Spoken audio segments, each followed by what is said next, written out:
Olympic Games, Paris 2024. With Adrian Chiles. On BBC Radio 5 Live. A very good morning to you indeed. Hi and welcome to day 7 of the Olympic Games after a silver and 2 bronzes in the diving. Could it be gold this morning for Great Britain, Jonathan Overend? Well, Jack Law has done it before. Gold in Rio in this event with these dives, but not with this partner. So what a moment for Anthony Harding on his Olympic debut. Big rivals today. It's going to be hard for them.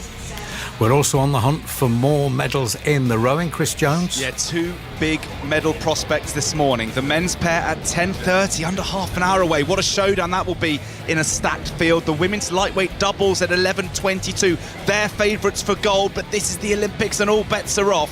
We're set for another dramatic morning on the lake. Some of GB's biggest athletics medal hope get their campaigns underway today. Kath Merry? Yeah, the first British track athlete in action is the 1500-metre world champion Josh Kerr in about 10 minutes' time. The women's 100-metre heats are also this morning, led by Britain's fastest ever, Dina Asher-Smith.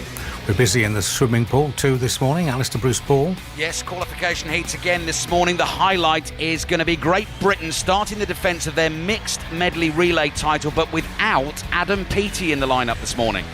And the second round of the men's individual stroke play golf is underway. Ian Carter. Once again, big and boisterous crowds at Le Golf National. The main British hope, Tommy Fleetwood, tees off within the hour. 4 shots off Hideki Matsuyama's lead. Heavyweights Xander Schauffele and John Rahm now just a single shot behind. We'll bring you every Team GB medal live here on 5 Live. You can also follow events on the BBC Sport website and app, or watch on BBC One or the iPlayer. The Olympic Games, Paris 2024. With Adrian Chiles. On BBC Radio 5 Live. Welcome to the show. 23 golds on offer today. The athletics is underway. We'll get our first look at our medal hopes, Josh Kerr, Dina Asher-Smith and Darren Meter in the next hour. We're going to start on the diving boards at the Aquatic Centre. Let's go to Steve Parry and 5 Live's Jonathan Overend. Good morning, Adrian. And here we go again, day 7 of the Olympic Games on 5 Live. What thrills, what surprises are in store for us over the next few hours? Well, we start, as you say, here inside the Aquatic Centre for another day of synchronised diving. We love this, Steve, don't we? It's precision. I mean, it's circus and science all bundled together to kind of create a sport like no other. Well, it's been absolutely brilliant for Great Britain as well. They've medalled in all the synchronised events so far in this competition. They've had fantastic games. But Jack probably has been the favourite coming in to get a medal in the synchronised, so there's only him still to deliver. Yep, so the British pair we're talking about here, and well, you've already heard what we have to do here, the formalities, because we're so close to the board. We have to whisper when they're on the edge. But now we can tell you about Jack Law, the 29-year-old from Leeds, living now in Harrogate, and his partner Anthony Harding, 24 years of age, from Ashton-under-Lyne, who has trained since the age of 6 in Leeds. That's many, many journeys across the Pennines from a very young age for Anthony Harding. He's on his Olympic debut, but for Jack Law, it's his 4th Olympic Games, and crucially goes into this having won this event before. You were there, Steve Parry, in Rio 2016. What a moment that was, Jonathan. They're so dominant, the Chinese. They always seem to clear up at the diving, and Jack stepped up with Mears and they absolutely delivered. Do you remember the green pool? It wasn't a beautiful blue pool like we got now. There was something wrong with its chemistry. It all went green, but it didn't stop them. Still brought home the gold. So Britain are going 7th out of the 8 nations. It's straight to the final. If you haven't heard any of these synchro diving finals so far this week, there's no hanging about, no heats, no preliminaries. 8 nations through and 3 medals to be won.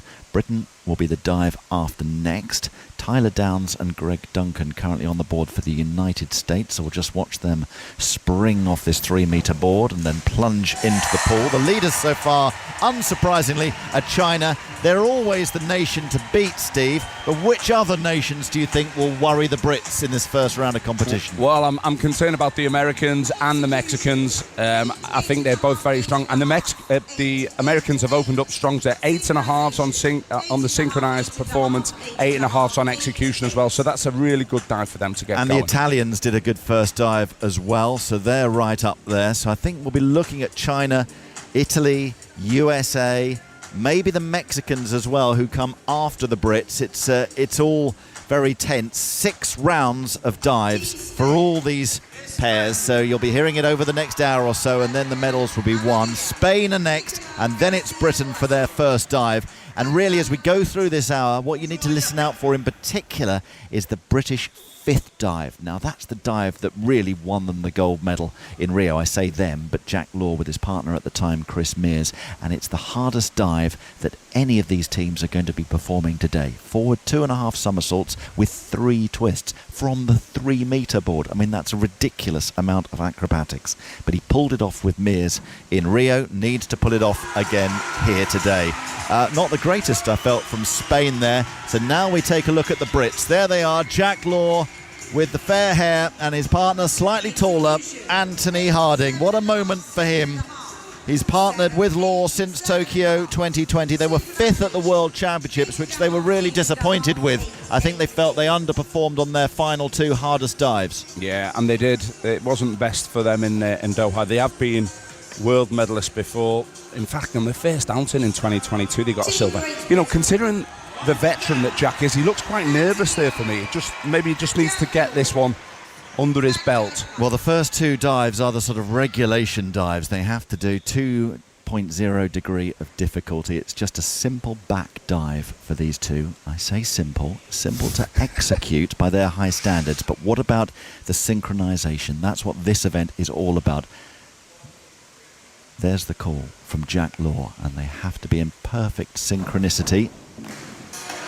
Lovely dive, well executed, minimal splash on the way in. I think the Brits will be happy with that as a first dive. And these are just bankers overs. These are the simple dives for them, but they can't win it here, but they can lose it. Okay, well, 8.5s. I think they'll have hoped for a little better on that, Adrian. They are they're in joint 3rd position as things stand, but with one nation, the strong Mexicans, still to come. First dive of 6 complete for Jack Law and Anthony Harding. Honestly, what do the judges know? It looked absolutely perfect to me. We'll be back diving shortly. First, the athletics is getting underway. Let's go to the Stade de France and Kath Merry. Kath, so it's about Josh Kerr this morning in the 1,500 metres. He hasn't done much 1,500-metre running this year, has he?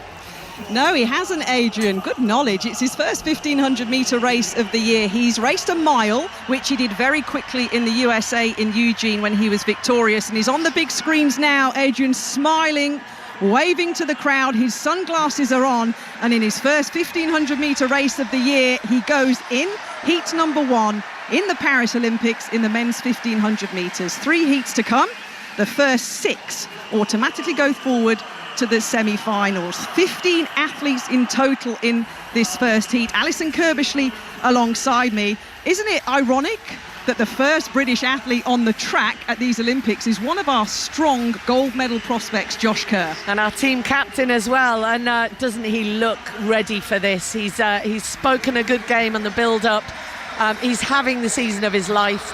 We will gloss over the fall that he had at the British Championships when he downgraded to the 800 metres just to get ready and sharpened, and he had a bit of a clash with Elliot Giles there. But since then, this guy is ready. He's been introduced as the world champion. He's got to not do what he did in Tokyo, where he went through as a fastest loser, a non-automatic qualifier when he finished 7th. If that happens today, we have this new repechage here, but I do not expect to see that. I think Josh will go out. He will remember what happened in Tokyo. Yes, he came away with a medal, a bronze medal there. He will just want to qualify and just set his stall out.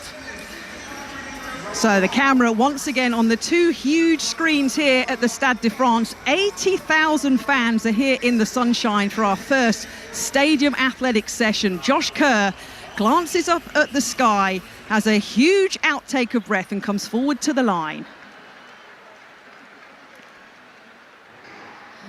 So the gun goes. Josh Kerr. Alison Kirbshe thinks he's going to run this sensibly. A reminder, the first 6 only guaranteed a place in the semi-final. The reportage, as Alison mentioned, gives athletes another chance to get to that semi-final stage. And down the back straight on this newly, freshly laid, bright purple track, it looks absolutely glorious. The athletes come out of the shade into the sunshine, and this is slow, Alison Kirbshe. Nobody is taking this on.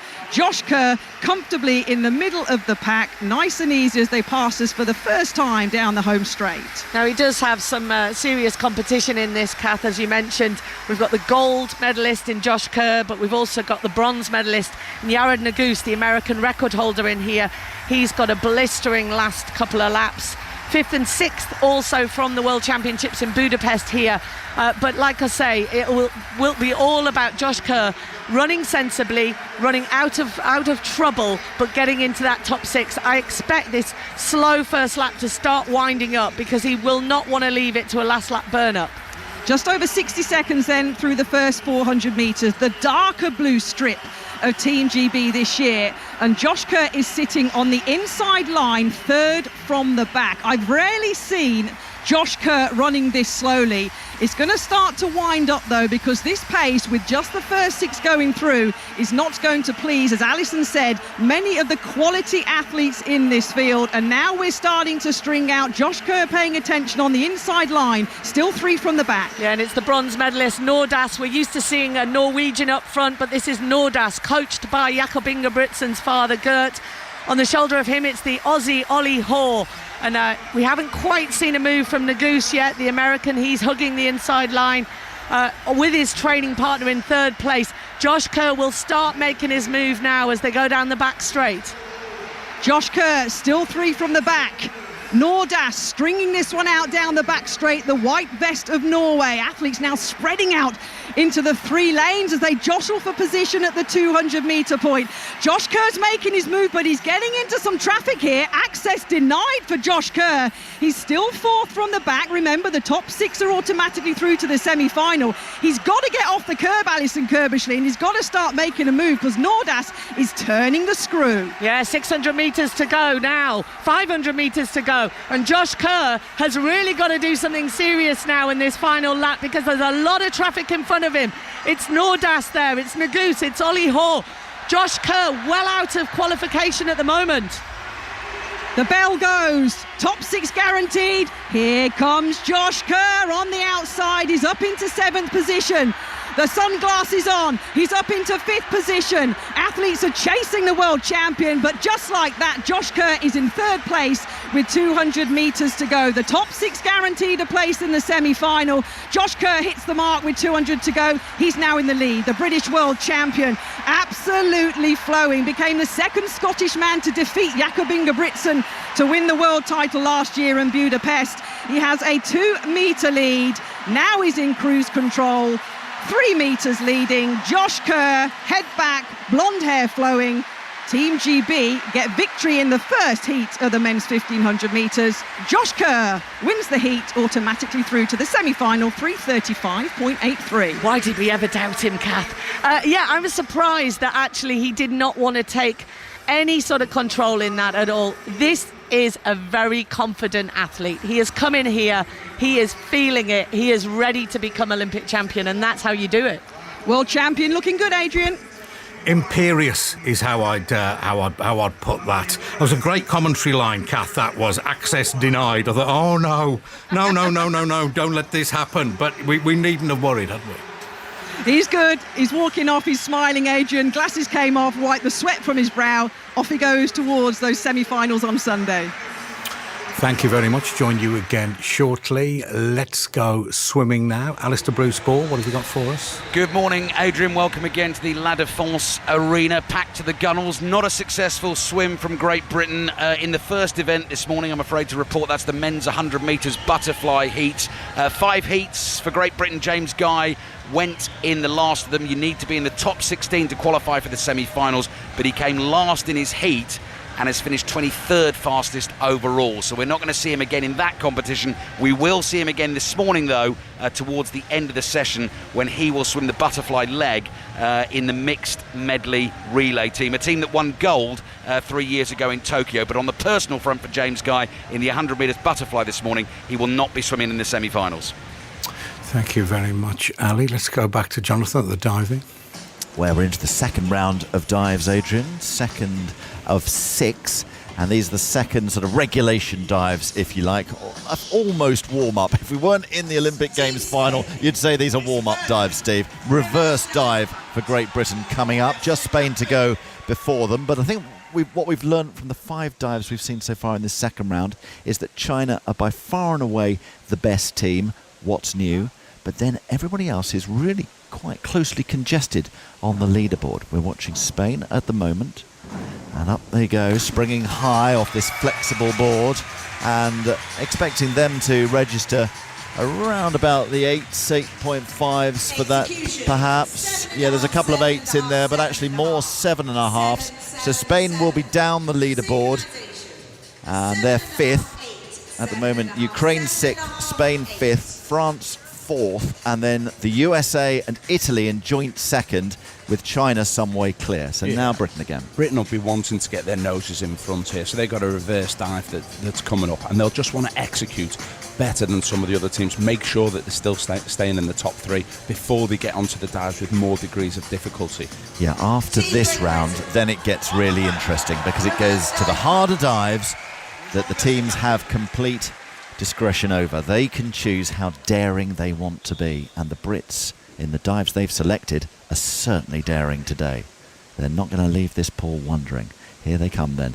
Law and Harding springing high into the pike position, and the reverse dive means that they splash into the pool, facing back towards the board, and we wait for the scores to come up. It's a good dive. 8s and 8.5s for Great Britain, and it takes them into second, into the silver medal position as things stand. Yeah, excellent dive there from Anthony and Jack. Really did a fab job. Just good execution at the end. Maybe slightly off from Jack there. A little bit late with his hands going in, but we're talking inches here. That was excellent, and they're in second place. So second place at the moment, Adrian, but with the 4 more ambitious dives still to come. Thank you very much. Let's go to the rowing. Now, yesterday we had an agonising silver, a disappointing bronze, and a very pleasing bronze. What's in prospect today? 4 golds on offer. Jess, Chris, will any of them have a Team GB name on them? Well, I think the women's lightweight doubles, 11:22, Adrian, they are clear gold medal favourites. They used the word agonisingly missed out on a medal in Tokyo 3 years ago, the pair of Imogen Grant and Emily Craig. But since that race, 0.01 seconds they finished outside the medals in Tokyo. Since then, they have been literally unbeatable. They've won every race they've been in, and they are unbeaten in this Olympiad. So 11:22, the hot favourites, Imogen Grant and Emily Craig. But before that, 10:30, just over 10 minutes away, the men's pair, Ollie Wynne-Griffith and Tom George.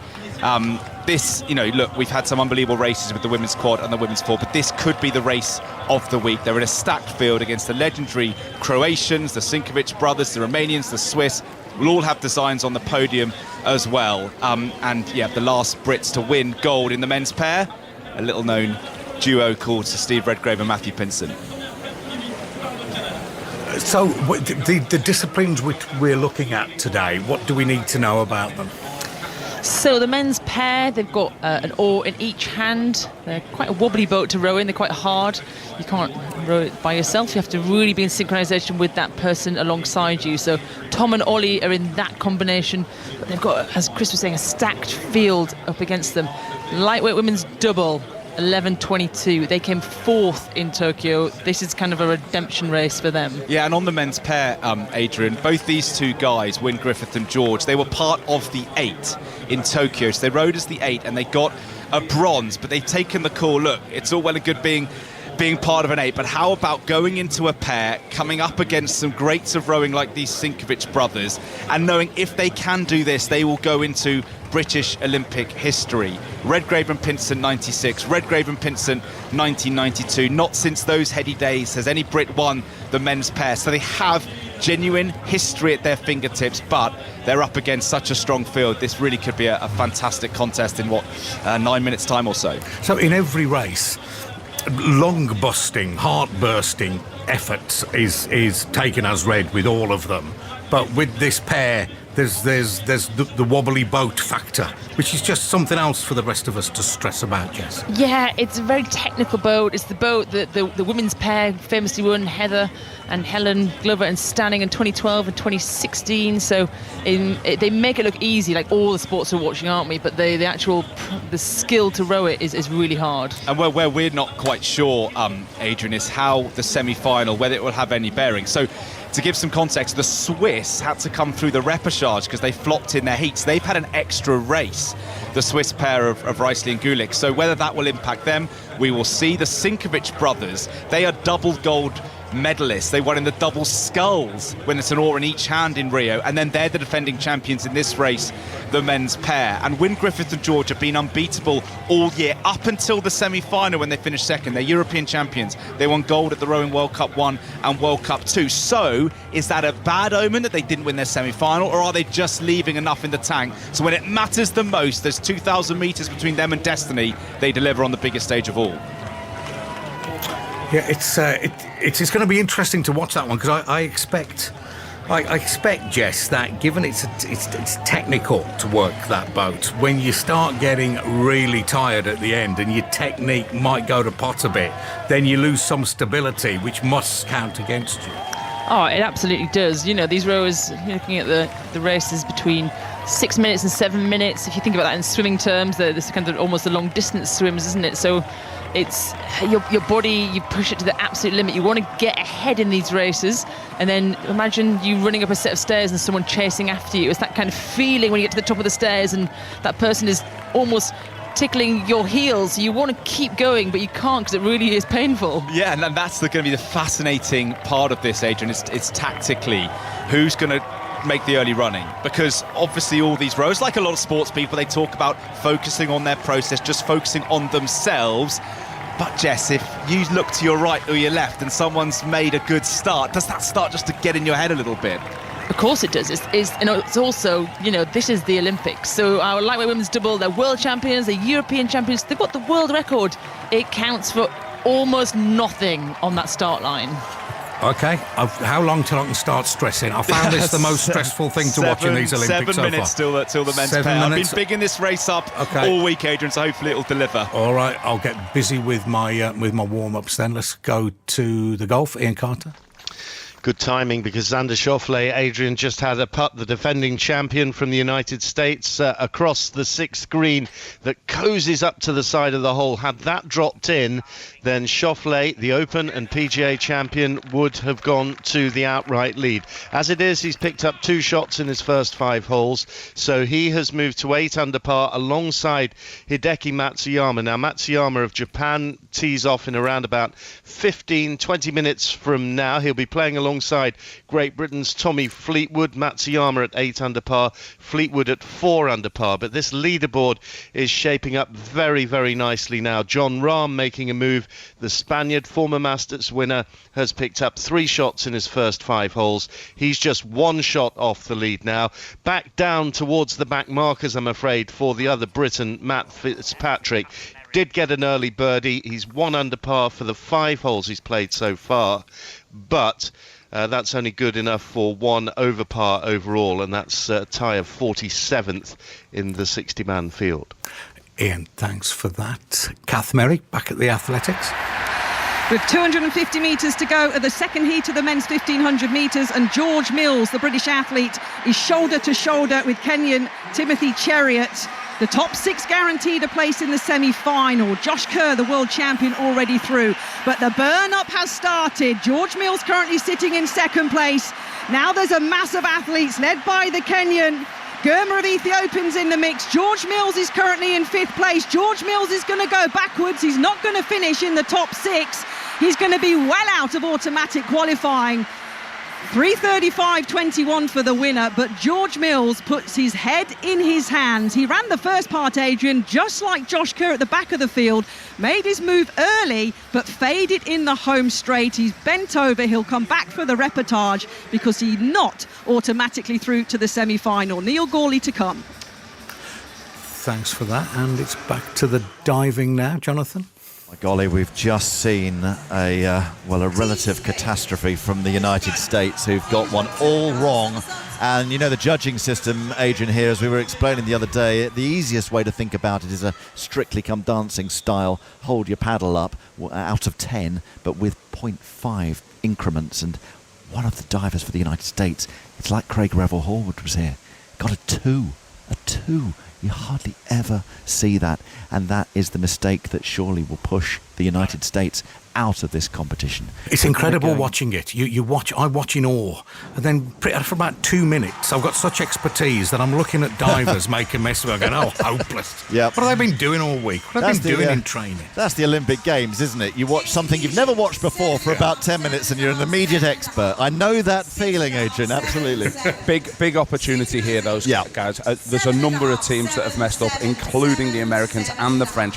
It's about consistency, this. The Brits have got to get up and execute here. And actually, China weren't as good in their third round as they would anticipate. So this is wide open. This is the third round of 6 in the men's synchro 3-metre springboard final. Jack Law and Anthony Harding for Great Britain. Law trying to medal in the third Olympics in a row. Gold medalist in this event in Rio with Chris Mears. If they can perform in this dive, they could potentially be very close to the lead. It's a forward 2.5 somersault dive with 2 twists. Law with the calling. They skip to the front of the board.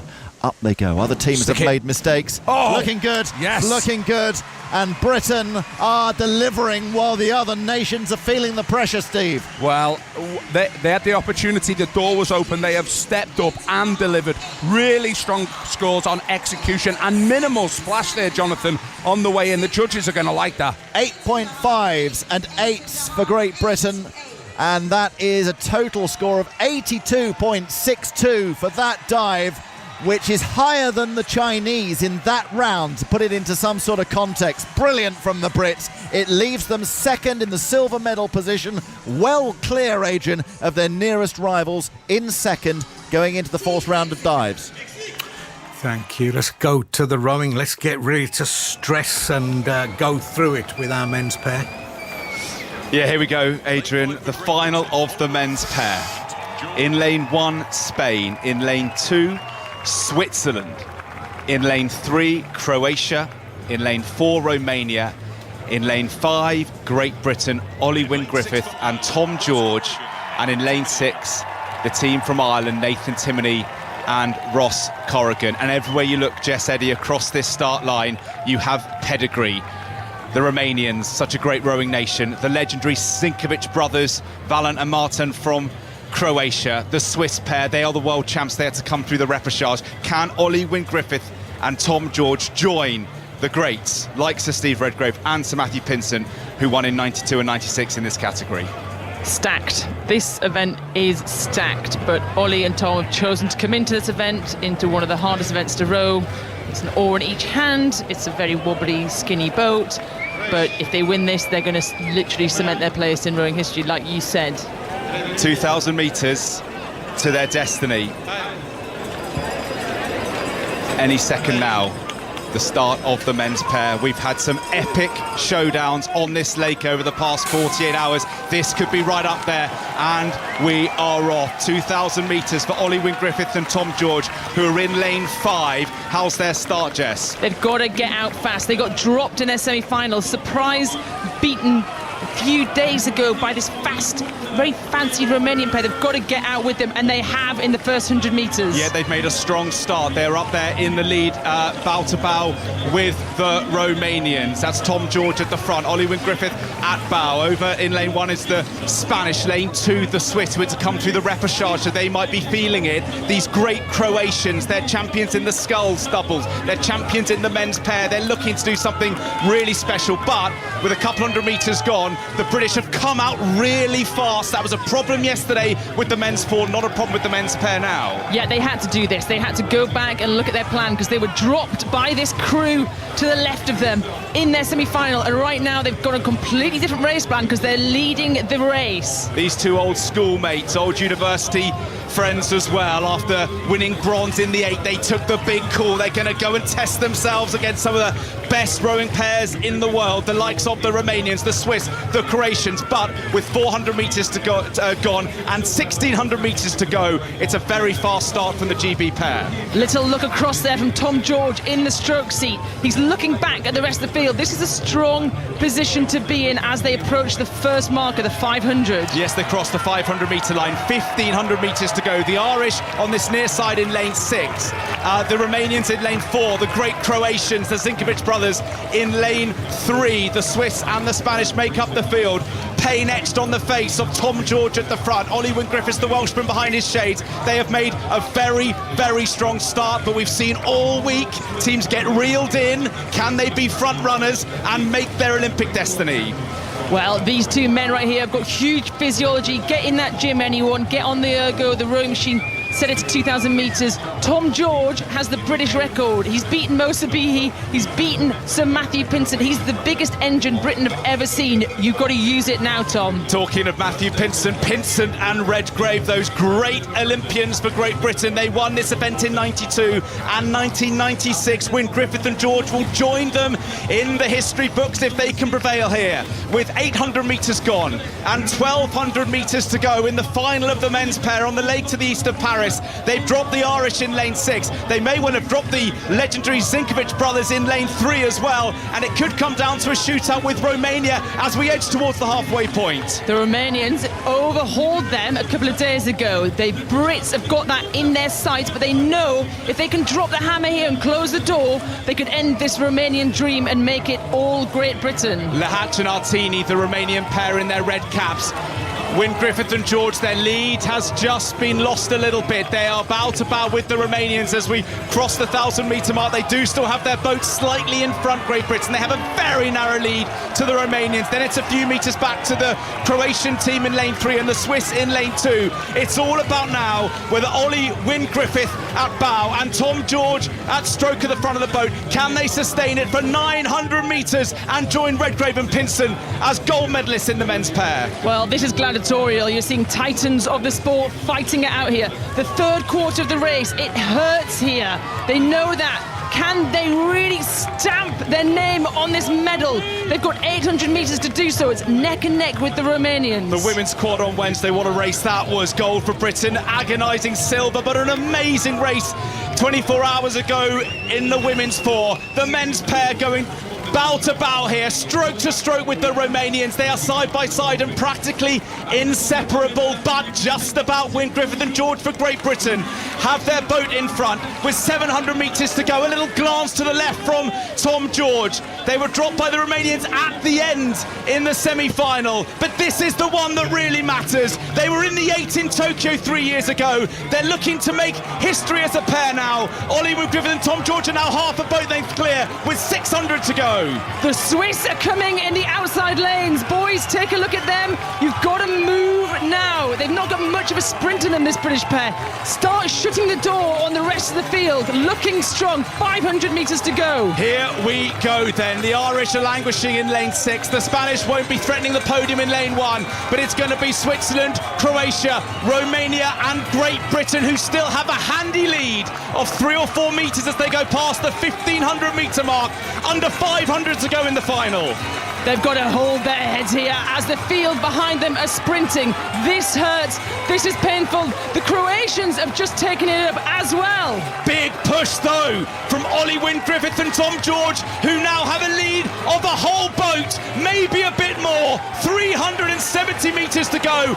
The Swiss are trying to rally. So are the Croatians in lane 2. The Romanians may be beaten in lane 4.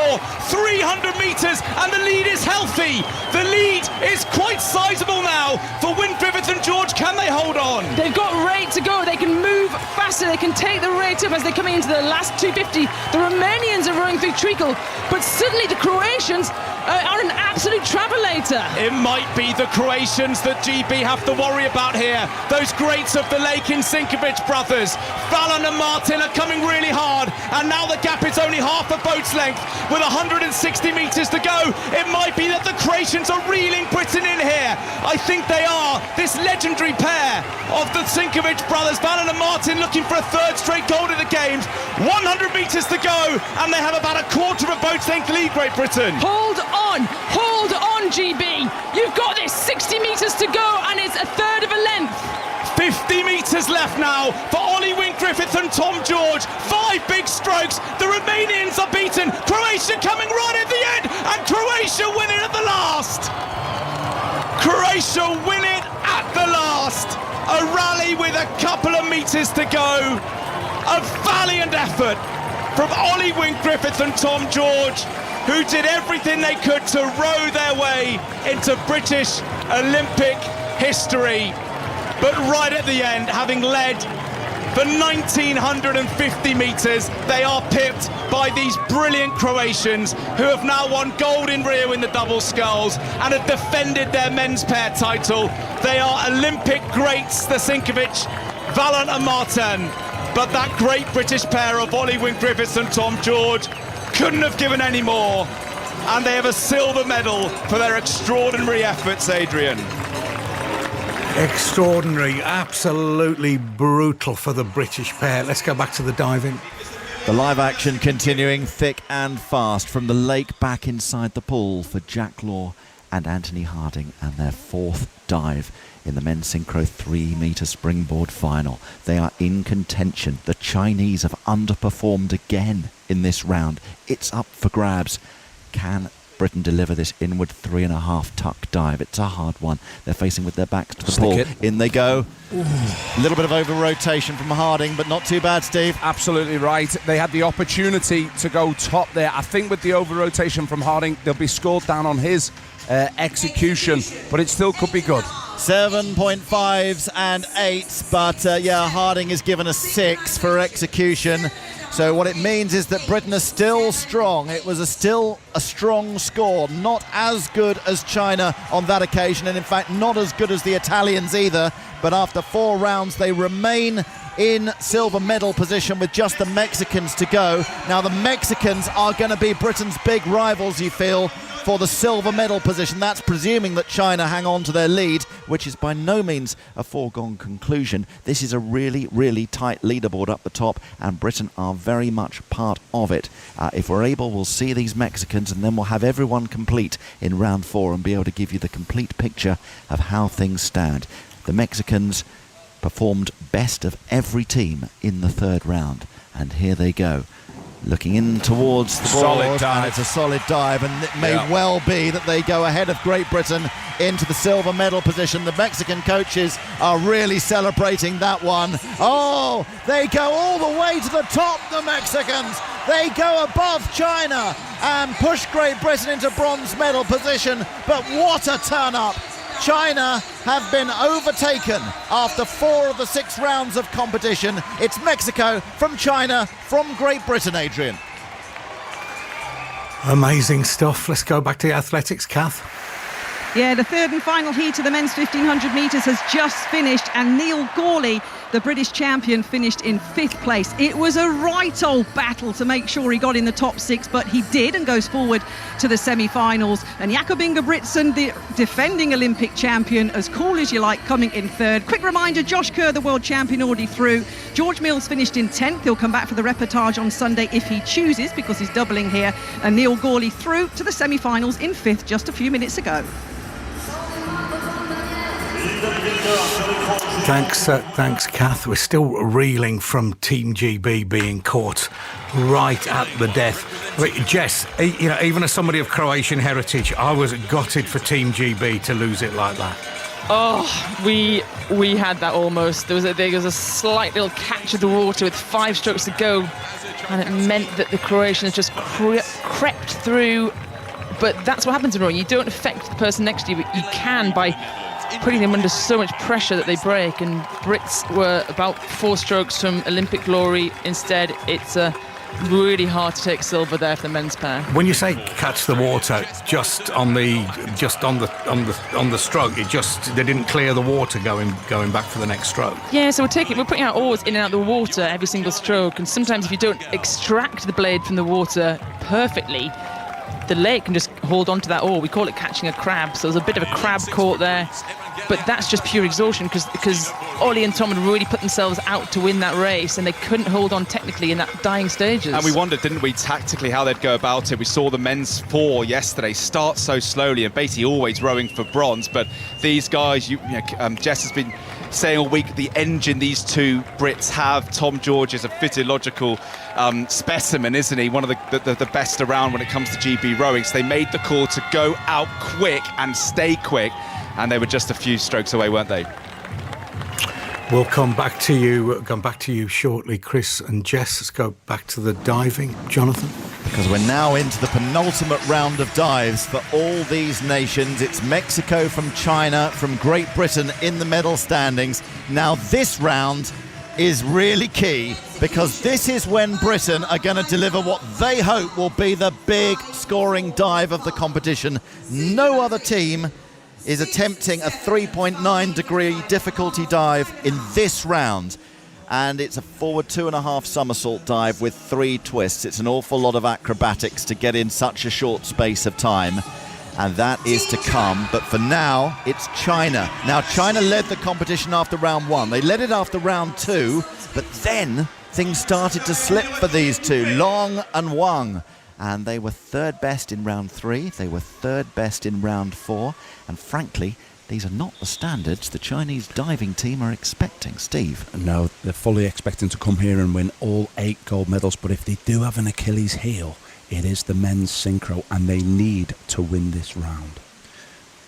Well, they're looking a little nervous as they stand there on the board. One of them, remember, got really marked down in the last round. They need to perform here on their penultimate dive. In they go. There are twists, there are somersaults, and the entry is perfect. They're a little out in terms of the distance between the edge of the pool and their entry point, but that is nitpicking. And by no means perfect by their standards, though, Adrian. Their synchronisation was slightly off, but probably expecting better score than the previous round. So it's better than the 2 who've gone before in this round, but that's no surprise, because France and Ukraine are right down in the standings. But again, it's 8s, and it's not what they can deliver. Do you know what? This is absolute agony, this, Jonathan. GB can either win this or come 5th. It is so close. And with the Chinese not out in front, it's all to play for. It is all to play for. And remember, the Mexicans, who were absolutely brilliant in that 4th round, they go last. They go after Great Britain. So whatever happens, it could be out of Britain's hands. Next up, it is the Italians, world silver medalists, Giovanni Tocci and Lorenzo Massaglia. And here they are. Where were they after the last round? They were 4th, just outside of the medals after the last round of dives. Where will they be after this one? We're counting down the number of dives left in this competition. That looked pretty solid from the pair of them. The exact word I was thinking of, solid. And the Italians are outperforming here. It wasn't expected that the Italians would be threatening for the medals, but they're right up there. Absolutely fascinating competition. So that's 4 of the 8 down in this penultimate round. USA next. Let's check in with Alistair Bruce Ball at the swimming. The women's 200 metres individual medley heats have just been completed. For Great Britain, Abby Wood was 4th fastest in her heat. She qualifies for the semi-finals, 7th fastest overall. You need to be in the top 16 to make the semi-finals. And unfortunately, fellow Brit Freya Colbert couldn't do that. Tied 5th in her heat, but only 18th fastest. This is an incredibly competitive event. Great swim from Abby Wood, but you've got the likes of Summer McIntosh, the Americans Kate Douglas and Alex Walsh, the Australian Kaylee McKeown. It will be an incredible event, this. Very difficult for Britain to get a medal in that.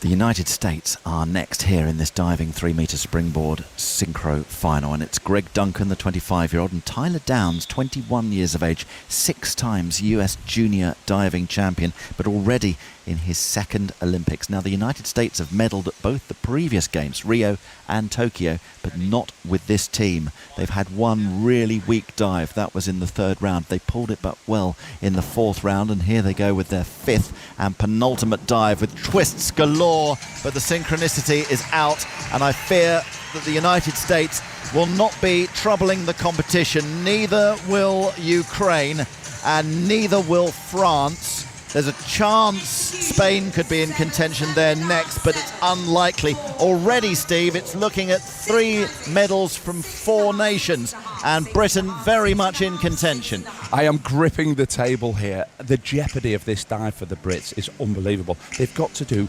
2.5 forward twists and then 3 twists after that, and all executed in 1.8 seconds. I mean, there is so much that can go wrong with this dive. It is a high-risk strategy for them. It paid off in Rio. Let's hope it pays off here. Well, he's using all his experience, Jack Law, isn't he, by delivering the same sequence of dives. So Spain are on the board at the moment, then the Brits are next, and there they are down there just waiting on the steps, Jack Law and Anthony Harding. So as Spain prepare to go up to the edge of the board and springing in with twisting 3 times, synchronicity is out for Spain, and that probably rules them out of medal contention. It's 3 from 4.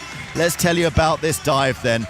They were the first synchro team in the world to perform this dive, Jack Law and Chris Mears, ahead of Rio. It's a 3.9 degree of difficulty. That's huge. No other nation is performing as hard a dive in this round as Great Britain are about to do. Forward 2.5 somersaults with 3 twists. And all this from just 3 metres. Sure, they've got a springboard. It will propel them another 2 metres high, and then they will plunge into the pool. But this was magnificent in Rio. This was the dive which took Law and Mears to the brink of gold. Can it happen again? This competition is open. China have not been as good as we thought they were going to be. Good luck, boys. Law and Harding for Great Britain in the dive that dreams are made of. Up they go, somersaults, twists, twists, twists, somersaults. It's good, it's good. Will it be good enough? Will it be as good as Law and Mears performed it in Rio? Really good dive there, Jonathan, and they're giving each other high fives when they get out the water. The tariff is high, and if the scores match, they will get a lot of points here. 7.5s and 8s. Don't worry too much about that, because with such a high degree of difficulty, it multiplies that, a total of 85.41. Now, huge. Now, for context, 86.58 was the score for Law and Mears in Rio, and people were raving about that, so they're not far off. Well, they're absolutely in the box seat here for a medal, and rightly so. They're giving each other congratulations there on the poolside. But you know what? They've got an opportunity of winning gold. They're only 6.5 points behind the Chinese. We've got 350 in total. This is fantastic positioning for Britain. That score was just a fraction off China, so China have recovered to be the best performing divers in this particular round. But here come the Mexicans, who were superb last time out, and they're superb again. These Mexicans are going to take some beating, and as much as Britain would dearly love gold, and as much as they dearly love silver, it might be that they're looking at a bronze. Mexico go above Great Britain, but not above China. So China have restored their lead in round 5. The standings with 1 round to go for all nations. China lead in gold medal position. Then it's Mexico in the silver, and Great Britain currently holding the bronze medal position. And then let's look down. Their nearest rivals are Italy, and I think the rest are too far away. So it is 3 medals from 4 going into the final round, and Britain in good shape as we go back to the lake and Chris Jones. We just had the final of the women's pair, Jonathan, and a crushing victory for the Dutch pair of Jimke Clevering and Veronique Meister, Jess Eddy, look, we had an unbelievable slugfest in the men's pair. GB just missing out to the mighty Croatians, but that was an extraordinary dominant display from the Dutch in the women's pair. Yeah, out in front, they were one of the class boats of this entire regatta, so they did what they said they would do, kind of thing, and won from the front. Another gold for the Dutch, the women's pair, and the women's pair joining the women's 4 yesterday overs. Thank you very much indeed.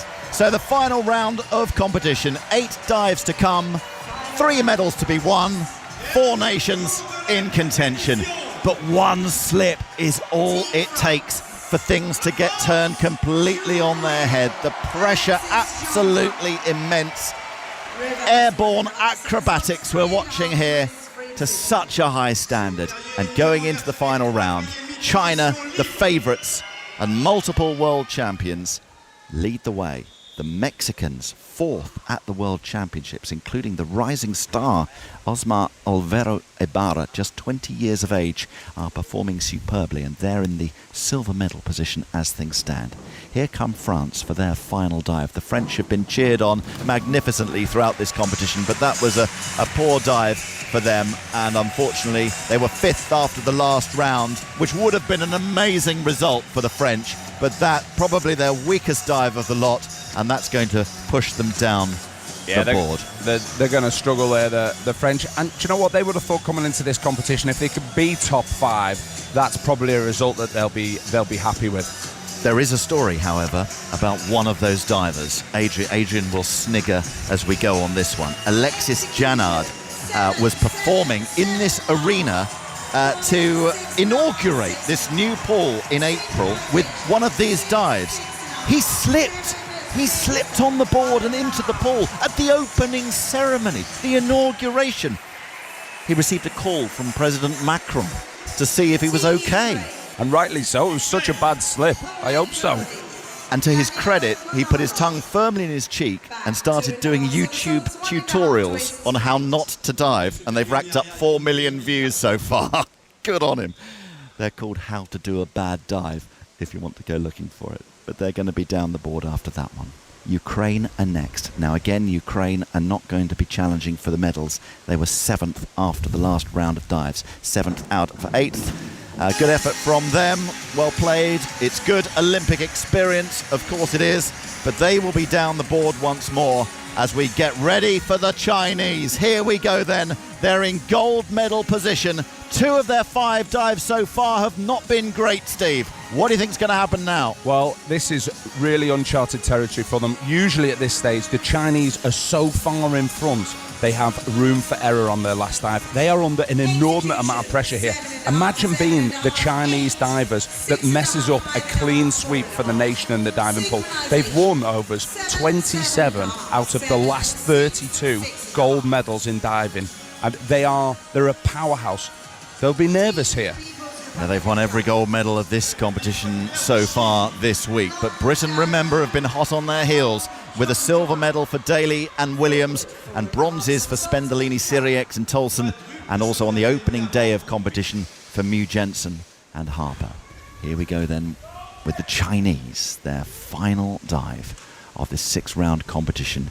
It's a forward 4.5 somersault dive in the tuck position. It's the same dive as Great Britain are going to do in a few moments' time. The gold medal is up for grabs. Mexico might feel they could get it. But if this is solid, if this is how they can do it, they will win gold with this dive, China, which they've done. Quality dive. China have won the gold. I think we can pretty much say that. You are bold. Wow. It was by no means perfect. You know, I think there is room there for the other teams, the Mexicans and the Brits here. But it was a great dive from the Chinese.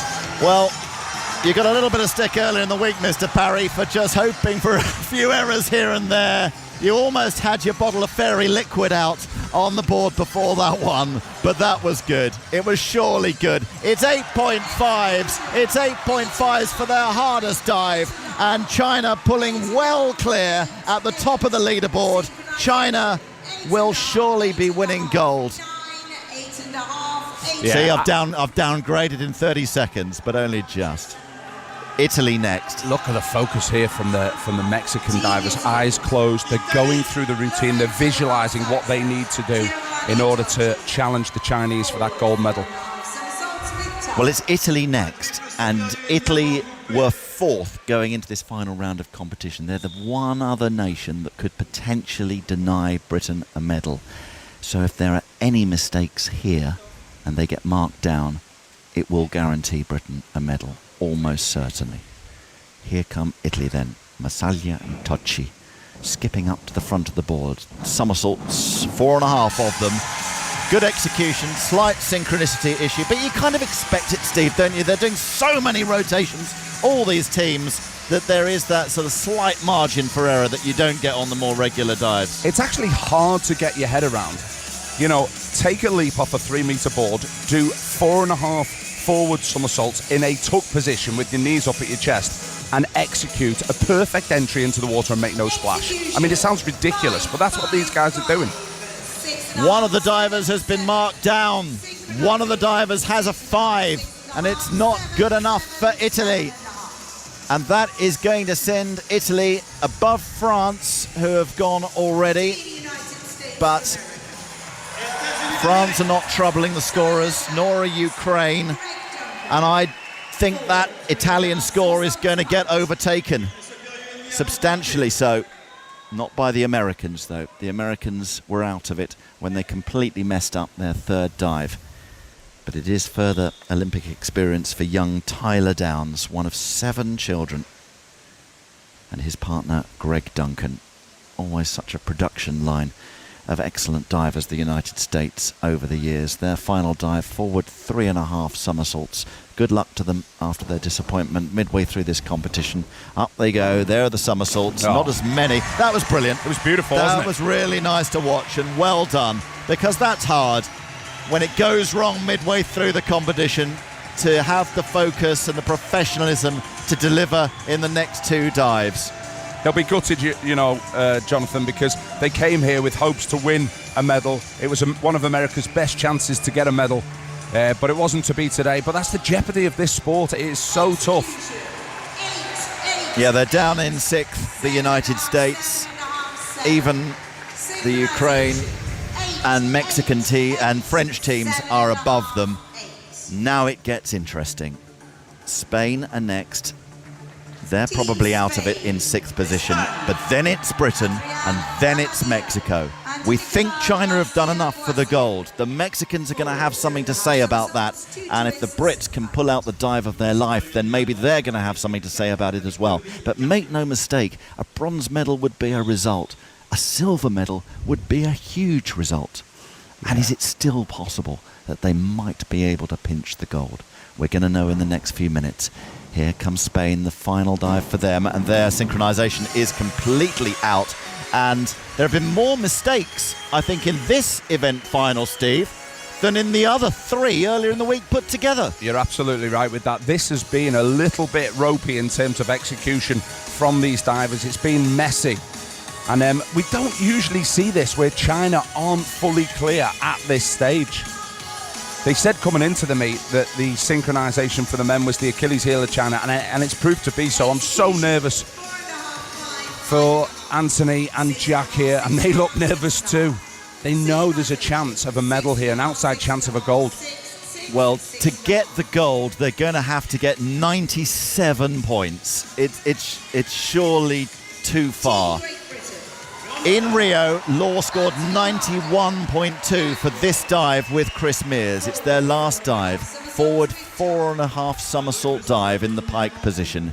It's Jack Law. It's Anthony Harding. They're diving for silver. Surely that's the realistic situation here. Good luck in their final dive. A lot of acrobatics they're about to perform in such a short space of time. 1, 2, 3, 4. 4.5. It's a brilliant finish to the competition. It's a fabulous finish to the competition for Law and Harding. Harding on his Olympic debut. What a performance from the man from Ashton-under-Lyne. And Jonathan, Jack Law alongside him. They could not have done that any better. I've not seen them stick that dive any better all season. When the time came, they delivered. But what do the judges think? We think it was great. What do the judges think? Well, they're surely going second. Is there an outside chance that could push for first? Brilliant. Tom Daly was on his feet punching the air after that one. It was a fantastic end to the competition. I don't think Great Britain could have done any more today. They have really delivered. They're into the silver medal position. Wow. It's a fabulous score. Yes. 9s on the board, 8.5s on the board, and a total of 94.62, which is more than 3 clear points better than Law performed to win the gold medal in Rio. Absolutely fabulous, Great Britain. It won't be gold again, but it will be at least bronze, and at the moment they're in the silver medal position. Pressure for Mexico. Only one dive remaining, and it is from the Mexicans. Osmar Olvero Ibarra, just 20, a rising star of this sport, and his more experienced partner, Juan Manuel Celala Hernandez. This for the silver medal. If it's magnificent, maybe they'll be hoping for gold. China wait, Great Britain wait, and here come the Mexicans. One is ahead of the other as they approach the end of the board, but that looks good. That looked really good. It looked really good. Britain will win a medal here, but it may not be silver. It may be bronze, but there's absolutely no disgrace in that whatsoever. Now we wait to see where Mexico finish in the standings. They need 90 points here. It's a huge score if they're going to knock the Brits off second place. And, you know, there's enough for the judges to ponder here to score them lower than 90 points overall. Will it be third or will it be second? It can't be first, can it? It can't be first. China have won the gold. Now Jack Law and Anthony Harding have the longest wait. Down by the side of the pool. What are they going to get? Britain have won a silver and 2 bronzes so far in the aquatic centre. They've done it. They've gone to silver, the Mexicans. China win the gold. The Mexicans win silver, and they deserve it. They've performed admirably on the day. And Great Britain win the bronze, and they have to be pleased with that. They really have to be pleased with another bronze medal. How this British diving team are delivering. We've had 4 events and Britain have medalled in all of them. 3 bronzes and a silver. And congratulations, Jack Law. He has medalled for the 3rd games in a row. What an achievement. Rio, Tokyo, Paris. He's left all of them with a medal in his bag. And on his Olympic debut, Anthony Harding is also now an Olympic medalist. Great Britain win bronze. Honestly, it's almost inhumanly difficult. It's Steve, Jonathan, the question I'm asking myself is, what kind of mind came up with this idea of taking something that is unbelievably difficult to do and then say, no, 2 of you do it, synchronised? You don't do that with the uneven bars or the beam in gymnastics or the pommel horse, do you? So who wants to torture divers like this? You know, it's absolutely amazing. I mean, who came up with the idea of diving in the first place? Let's combine gymnastics with circus and then do it into a pool. But it is so entertaining, Adrian. And, you know, ever since Leon Taylor got that silver medal when it was first introduced in 2004, Great Britain have always been good, but they've turned up this week, and in all the synchro events, this has never happened before. They've delivered hardware, and just to recap how great the British lads were there, they missed the gold medal by 8 points. 8 points out of 446 points. It's such fine margins, Adrian. It makes me want, let's go down the pool next week, me and you, and let's give it a crack.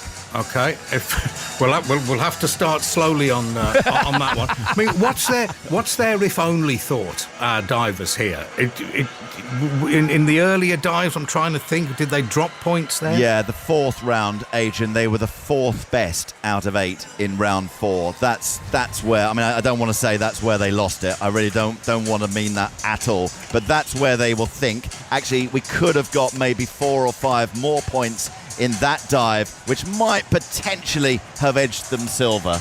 But, you know, they've got to leave with their heads held high, and I'm sure they absolutely will. So how do you decompress from this afterwards if you're them? They've got a little jacuzzi there, I notice, but I mean you can't stay in there all afternoon. Do you mean us or the divers? Well, both actually, but let's stick with the divers. You know, usually after you're celebrating something, you'd have a beer, wouldn't you, to calm down? But unfortunately, I can't do that because Great Britain are back in the pool, the other pool tonight, La Défense Arena, where they're going for multiple medals there. But you know, whether it's be the rowing or the diving or the swimming, you know, we're doing all right on the water sports this week. That's for sure. But I think the British divers, with what's happened in this first week on the synchronised event, they could not be happier, that diving team. Everybody has walked out of this arena with a medal, which is absolutely unprecedented. With the individual events to come next week, Adrian, so still not as good chances in the individual, but certainly chances. And can we maybe just leave with the thought of applause for Jack Law, that achievement of winning medals in 3 successive Olympic Games. Well, fabulous, Steve. Oh, it was absolutely amazing. And it was, the tension was so high. I even noticed that Tom Daly stopped knitting through rounds 4, 5 and 6. Well, he's finished his sweater, hasn't he? He was showing it off on the telly the other night, so he'll be starting something new. I might take it up. I need something to ease the stress watching this. It's extraordinary there. A fantastic commentary from our boys too. Let's go to the rowing, Chris. Oh, we are into the final 700 metres here, Adrian. The lightweight men's double and this Irish pair of Fintan McCarthy and Paul O'Donovan looking to row their way into Irish Olympic history. They won Ireland's first ever rowing gold in this event in Tokyo. Now, Jess, they are looking to go back to back, and they are a boat length, maybe half a boat length out in front with just 600 metres to go. This is something really special from this pair of Paul O'Donovan and Fintan McCarthy. Yeah, they played it down, haven't they, all regatta, but we know the speed is with them. They've been there or thereabouts this season, but now they're turning the class on as they're coming into the final stages of this tight race. They're in the lead. Final 500 metres of the lightweight men's double. More drama on the lake. What a morning it's been, what a week it's been. Ireland are out in front. They have a couple of metres on the Italians. The Greeks, who went so fast for the first 1,000, they're just starting to flag. These two, Fintan McCarthy and Paul O'Donovan, they made history in Tokyo. They're looking to make more history in Paris. And with 400 metres to go, the Greeks look to their right and they are storming clear. This is an extraordinary performance from these two Irishmen. Yeah, as they said, they're pulling on it like a dog. Their words, not mine. And they're a bit rough, they're a bit ready, but they're moving out on the field. Team Ireland leading the lightweight men's double sculls. Paul O'Donovan, Fintan McCarthy from Skibbereen in County Cork. They'll be watching on with pride and with joy as with 200 metres to go, they are showing no signs of relinquishing their Olympic title. They were the first ever gold medalist in rowing for Ireland in Tokyo 3 years ago, and they've come back to defend their crown. And with under 200 metres to go, they are streaking clear of Greece. They are streaking clear of Italy too. The last time we're going to see this event, they will, if they can get through these next 100 metres, be the everlasting champions of this event, and they're moving away. It's not a contest. They're 10 metres clear, maybe more. This is unbelievable stuff from Fintan McCarthy and Paul O'Donovan, who won gold in Tokyo. They're going to win gold in Paris in the lightweight men's double. They crossed the line with miles to spare. Legends of Irish sport. Fintan McCarthy and Paul O'Donovan go back to back. They retain their Olympic title. What a story. Unbelievable. There's a point there we thought it was going to be a 3-way race to the line, but their class showed through. They moved away from their field. They are the reigning Olympic champions, and they forevermore are the Olympic champions in this event. How good was that, Adrian? A goal for Ireland. They made history 3 years ago in Tokyo. They're at it again in Paris. We still have the women's lightweight doubles in about 15 minutes' time. Fintan McCarthy and Paul O'Donovan. Magnificent performance. Absolutely extraordinary. Tell us about these two. I mean, I can't ever relax again watching rowing after what happened to the British pair half an hour ago, just being caught at the line. But really there, it was never in doubt, was it? Well, they're real characters of rowing. Hopefully everyone's seen their videos, their recordings after they raced. They won a silver. Well, Paul won a silver with his brother Gary, the O'Donovans, in Rio, where they really burst onto the scene with their famous recitals of how the race went. They said they ate steak, and they couldn't believe they were in the Olympics. Yeah, they were doing that thing. They're going, "Oh, we're in Rio," and they made their name sort of in Irish sporting history then. But they just added to it when Vincent McCarthy's come on board with Paul O'Donovan, and as Jess touched upon, Adrian, all week they've been playing the fool a little bit, haven't they? They've been going, "Oh, we're underdogs. No one's talking about us." That's not the performance of underdogs. That's the performance of champions and Irish sporting greats who go back to back and retain their title. Just going back to Team GB being caught on the line by the Sinkovic brothers at Croatia. I was even with Croatian heritage, I was gutted for Team GB. But I was just looking at Croatian media. I mean, they're going absolutely ballistic. The headline on one of the newspapers, Jutarnji List, says, "Let's erect a monument to them. Let's name a street after them. Whatever we do, it won't be enough for those Sinkovic brothers." But I think the Irish might be feeling the same about these two. Yeah, I think so. I mean, the Sinkovic's are famous in rowing, so in Croatia, I can't even tell you, that the Steve Redgraves, the Matt Pinsents, the Helen Glover, the Heather Stannings of the sport, and well, they're the Luka Modric now, aren't they? Luka Modric, literally, scoring in the last minute of the game. And to explain what they've done over the last couple of Olympiads, they won on with the sculls, didn't they, Jess? So do an oar in each hand. They did that in Rio 2016, then decided to go to the pair. They won that. Then they've been doing little bits of this, little bits of that over the last 3 years, then have come back into the pair and have taken down mighty competitors like Ollie Wynne-Griffiths and Tom George, and the Swiss pair as well. So, yeah, even though our focus understandably on Wynne-Griffith and George and their silver, we've witnessed some special performances from proper Olympic greats here, with O'Donovan and McCartney in the lightweight men's double, and in the men's pair, those brilliant Sinkovic brothers. Fantastic scenes, huge Irish support there in the stands as well. Extraordinary stuff to Chris Jones and Jess Eddy for that. We'll be back with them shortly.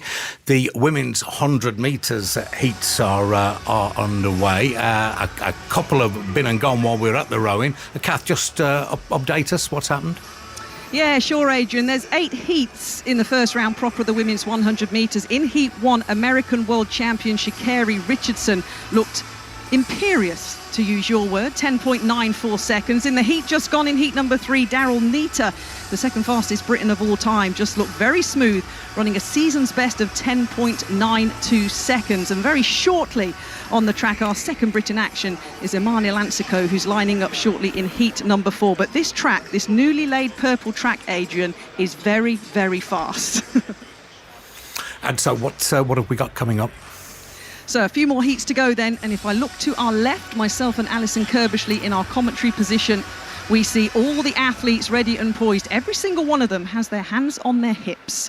This is heat number 4. The first 3 in each of these heats will go forward to the semi-final tomorrow and the final of the women's 100 metres tomorrow evening. As mentioned, Imani Lancico, Team GB, in lane number 1, the third British athlete, the third fastest British athlete of all time. All 3 representing Team GB here in Paris are the top 3 that we've ever had.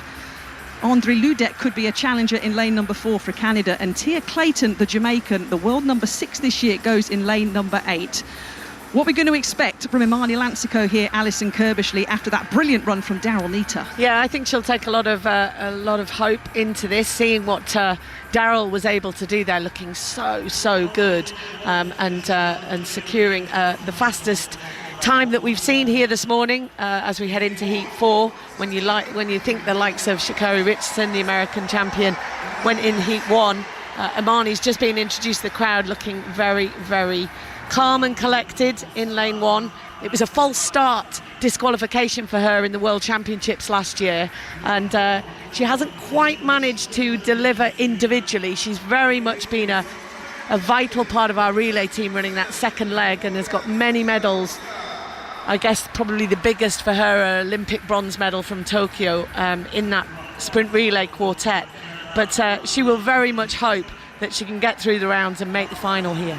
Yeah, to put it into some context for our 5 Live listeners, this is a pretty open event, the women's 100 metres here in Paris. The favourite is Sha'Carri Richardson. She missed the Tokyo Games. She was banned by the US Anti-Doping Committee after winning the US trials for testing positive for cannabis in Tokyo. So she's back at her first Olympics and is the favourite. But no Jamaican Sharika Jackson. who was a silver medalist at the World Championships last year. So potentially an opportunity for the three British athletes here, and they are in good form. So we're coming to the end of the introduction of this heat. It's a glorious day here in Paris, and it's nearly full here. I'd say close to 75,000 track and field fans are in for the first morning session of the athletics. Here we go then, heat number 4 of the women's 100 metres. Dina Asher-Smith still to come, Daryl Neater already through, and Imani Lansico 10.99 seconds at her best. 3 athletes this season have gone under the 11-second barrier in this heat, and it's a top 3 spot that the British athlete needs. She settles last into her blocks, the bright orange spikes in lane number 1. Imani Lansico ready to start her Paris Olympic campaign.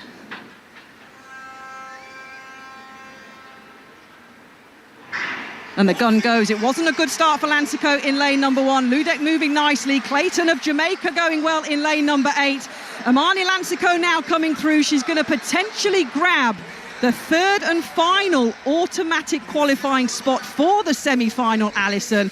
But it wasn't a good start by Lansico. She had to work for that as the Jamaican takes the victory. Yeah, Imani just kind of sat in the blocks and really didn't react. It was Tia Clayton that got out the blocks, but Leduc from Canada has just run a national record, 10.95. Daryl Neater still heading the times as the quickest athlete in this first round, but Dina Asher-Smith to come. Lansico gives herself a little cheer as she leaves the track, Adrian. She's automatically through so far with Daryl Neater. Dina Asher-Smith still to come. You shortly, Kath. Let's catch up on the trampolining, where it will shortly be underway. It is the Bercy Arena. Is that how you say it, Ellie? It's the Bercy Arena, Adrian. Yeah, that's very close. So this is where we've been watching the gymnastics all week, but it's been transformed instead of the floor bit in the middle. I can't think of a better word than bit, but the bit where the floor mat is. There are now 2 trampoline beds, and we are underway in qualifying at the moment. Britain's Bryony Page is a double Olympic medalist from Rio and then from Tokyo, so we've got high hopes for her today, and high is quite literally what it is. Lewis Smith, former British gymnast, 4 times British gymnastics medalist next to me. The height that these gymnasts get on the trampoline bed is making your eyes water. Yeah, it's I've not really seen it in person before. It's a different appreciation seeing it in person and on television, and we've just had the Egyptian gymnast starting her trampoline routine and then stopped, which is... They get 2 goes. That's the thing. They get two qualification routines, and you no longer combine the scores of both. You just pick the best one. Okay. Basically, is how they qualify. Top eight from qualifying go through to the final, Adrian. We've got Paul Greaves with us as well, who coached Bryony Page to trampoline silver in Rio. And Paul, what's going through their minds at this moment? Are they thinking this is 4 years of work, or is that stinking thinking you've got to find another way of framing it? Yeah, I think for most of them they'll now be just trying to focus on sort of like their routines and getting themselves nice and calm. Unlike other sports where maybe you've got to get fired up and things like that, you have to be as calm as you possibly can on the trampolines, because any slight movement off and the trampoline just uses you basically as a human catapult. So it's one of those things that they practice a lot in terms of trying to stay calm and controlling their heart rate. I imagine similar to what gymnasts would do on the balance beam. There's no margin for error really. I think a lot of them at the moment are just trying to focus on keeping calm and just trying to do the best routine they can. Because when you're stressed in most things, you tense up to some extent, which I take it as an extremely bad idea in trampoline.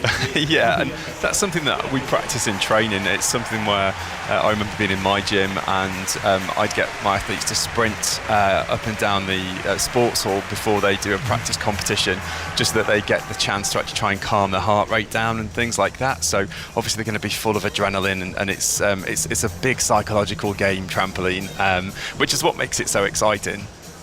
Look forward to following you on all of that. Gymnastics qualification coming up a little bit later.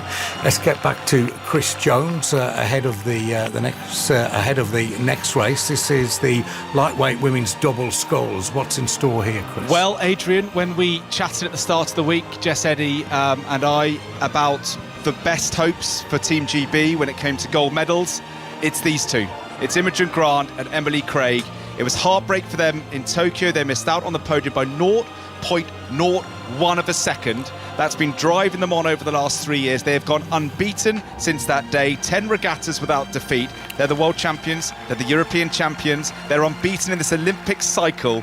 But, Jess, it's these 2,000 metres that count the most. We've seen it all week, haven't we? Almost, it doesn't matter what you've got. They're the fastest combination in the world. They've got the world record. They're the ones to be beaten, but that gives you a target on your back. Just got the anthem now for the women's pair, Clever and Amista. What a performance that was. But, Adrian, in 3 minutes' time, Imogen Grant and Emily Craig are rowing for glory. We'll pop back to the athletics. Kath Merry.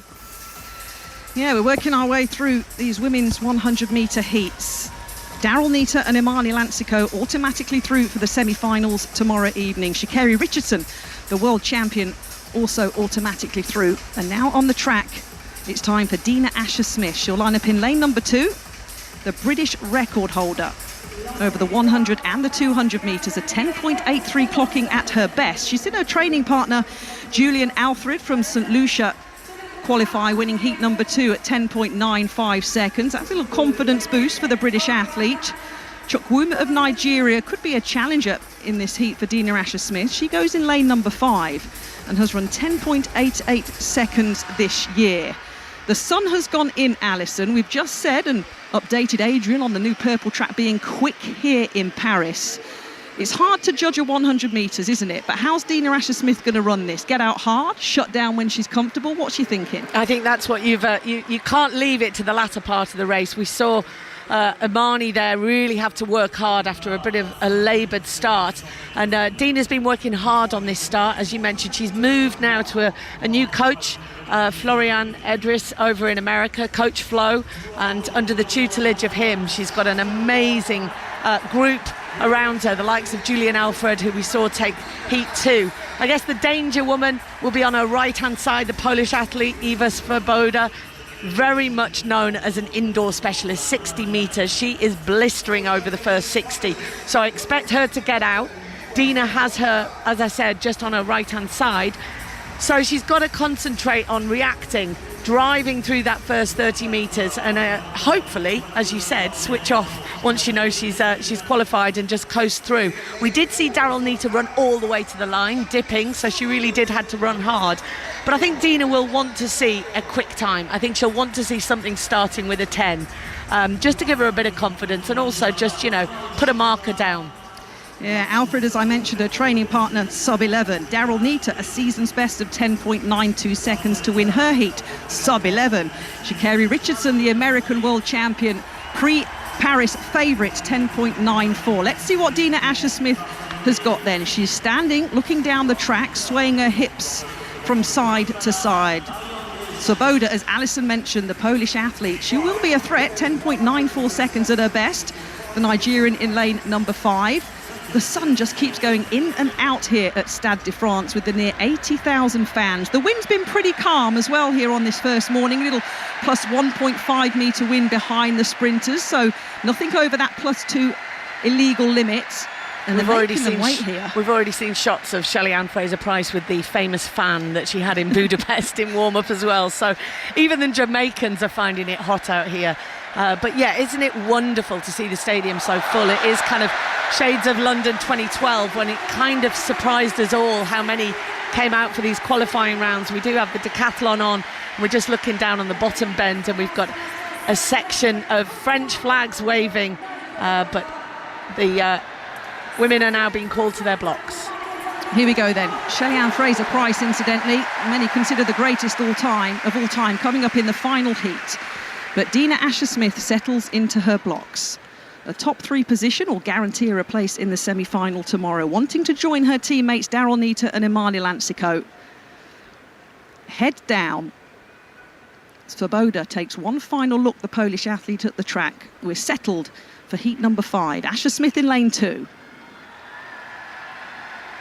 Well, it was always going to get called back because there was a roar from the French fans that Alison was talking about 80 metres away. There were plastic flags waving for the decathlete, Galetti Mackerson and Chris Jones. Let's get a quick rowing update. Underway, Kath, in the final of the women's lightweight doubles. Remember, Great Britain have an outstanding gold medal chance here with Emily Craig and Imogen Grant. The Romanians have gone out strong, but Grant and Craig just nicely settled in second place through the first 150. So a green card has just been shown. Thank you, Chris. No removals from this field then. Dina Asher-Smith goes in lane number 2, resettling herself. The dark blue Team GB kit. Some like it more than others. A reminder, Josh Kerr was out on the track this morning, the first track athlete for Team GB, winning his heat comfortably in the men's 1500 metres, himself and Neil Gawley through to the semi-finals. Can Dina Asher-Smith do the same? Everybody settled. Heat 5 of the women's 100 metres. Well, it was a long hole, but it was a clean start. Asher Smith out well. Swoboda, as predicted, running well in lane number 3. The Polish athlete leading this one. Dina Asher Smith coming up onto the shoulder of Swoboda. It's going to be a win for the Polish athlete in 10.99 seconds, with Dina Asher Smith just a fraction behind, but she's through to the semi-finals. Chris Jones. Here we go then, Kath. The lightweight women's double sculls through the first 500 metres. The Romanians weighing out strong, Jess Eddy, but this great British pair, highly fancied for a medal, the best in the world by miles through this Olympiad. But as we keep saying this week, this is when the pressure is at its highest. This is when it matters the most, and they're just starting to move through the gears now, Craig and Grant. Craig and Grant, we saw them on the start line. They're nervous moments, but they are going to be confident. The Romanians threw everything at them in that first couple of 100 metres, but as we look at it now, 1,400 metres to go, the Brits are squeezing through. It was gold for the women's quarter on Wednesday, a narrow miss in silver for Helen Glover's women's 4 on Thursday. This morning, more drama as the men's pair of Wyn Griffith and George finished agonisingly just behind the Croatians to grab silver. But these two, Imogen Grant and Emily Craig, have been tipped for gold for years after the devastation of missing out on the podium in Tokyo by 0.01 seconds. This has driven them on the last 3 years, and with 800 metres gone in the final, they're out in front, not by a lot from Romania. We're talking a metre or two, but they look composed, they look calm in lane 3. They are locked in with their bows just ahead. This combination, they have gone off social media, they've put their phones away. I saw that at the start of the week. There is one thing and one thing only on their minds, and that is Olympic gold. We saw some history a moment ago in the men's lightweight doubles. The brilliant Ireland pair, Paul O'Donovan and Vincent McCarthy, going back to back. But here it's Imogen Grant and Emily Craig, who missed out on a medal in heartbreaking fashion in Tokyo, and they've made it their life's mission to get that gold here today. And through the first 1,000 metres, they have a lead on the Romanians, and this is where you would expect to see Grant and Craig start to put the hammer down and show their enduring class. What we've seen from this combination is they don't drop boat speed into this third quarter now.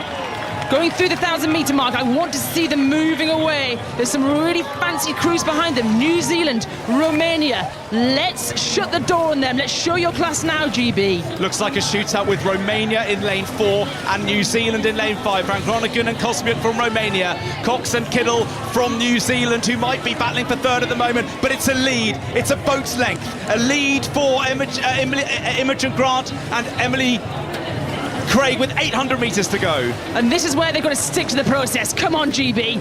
You've got to really start destroying the hopes and dreams of that Romanian pair. You've got to make them want to race for the silver and not the gold.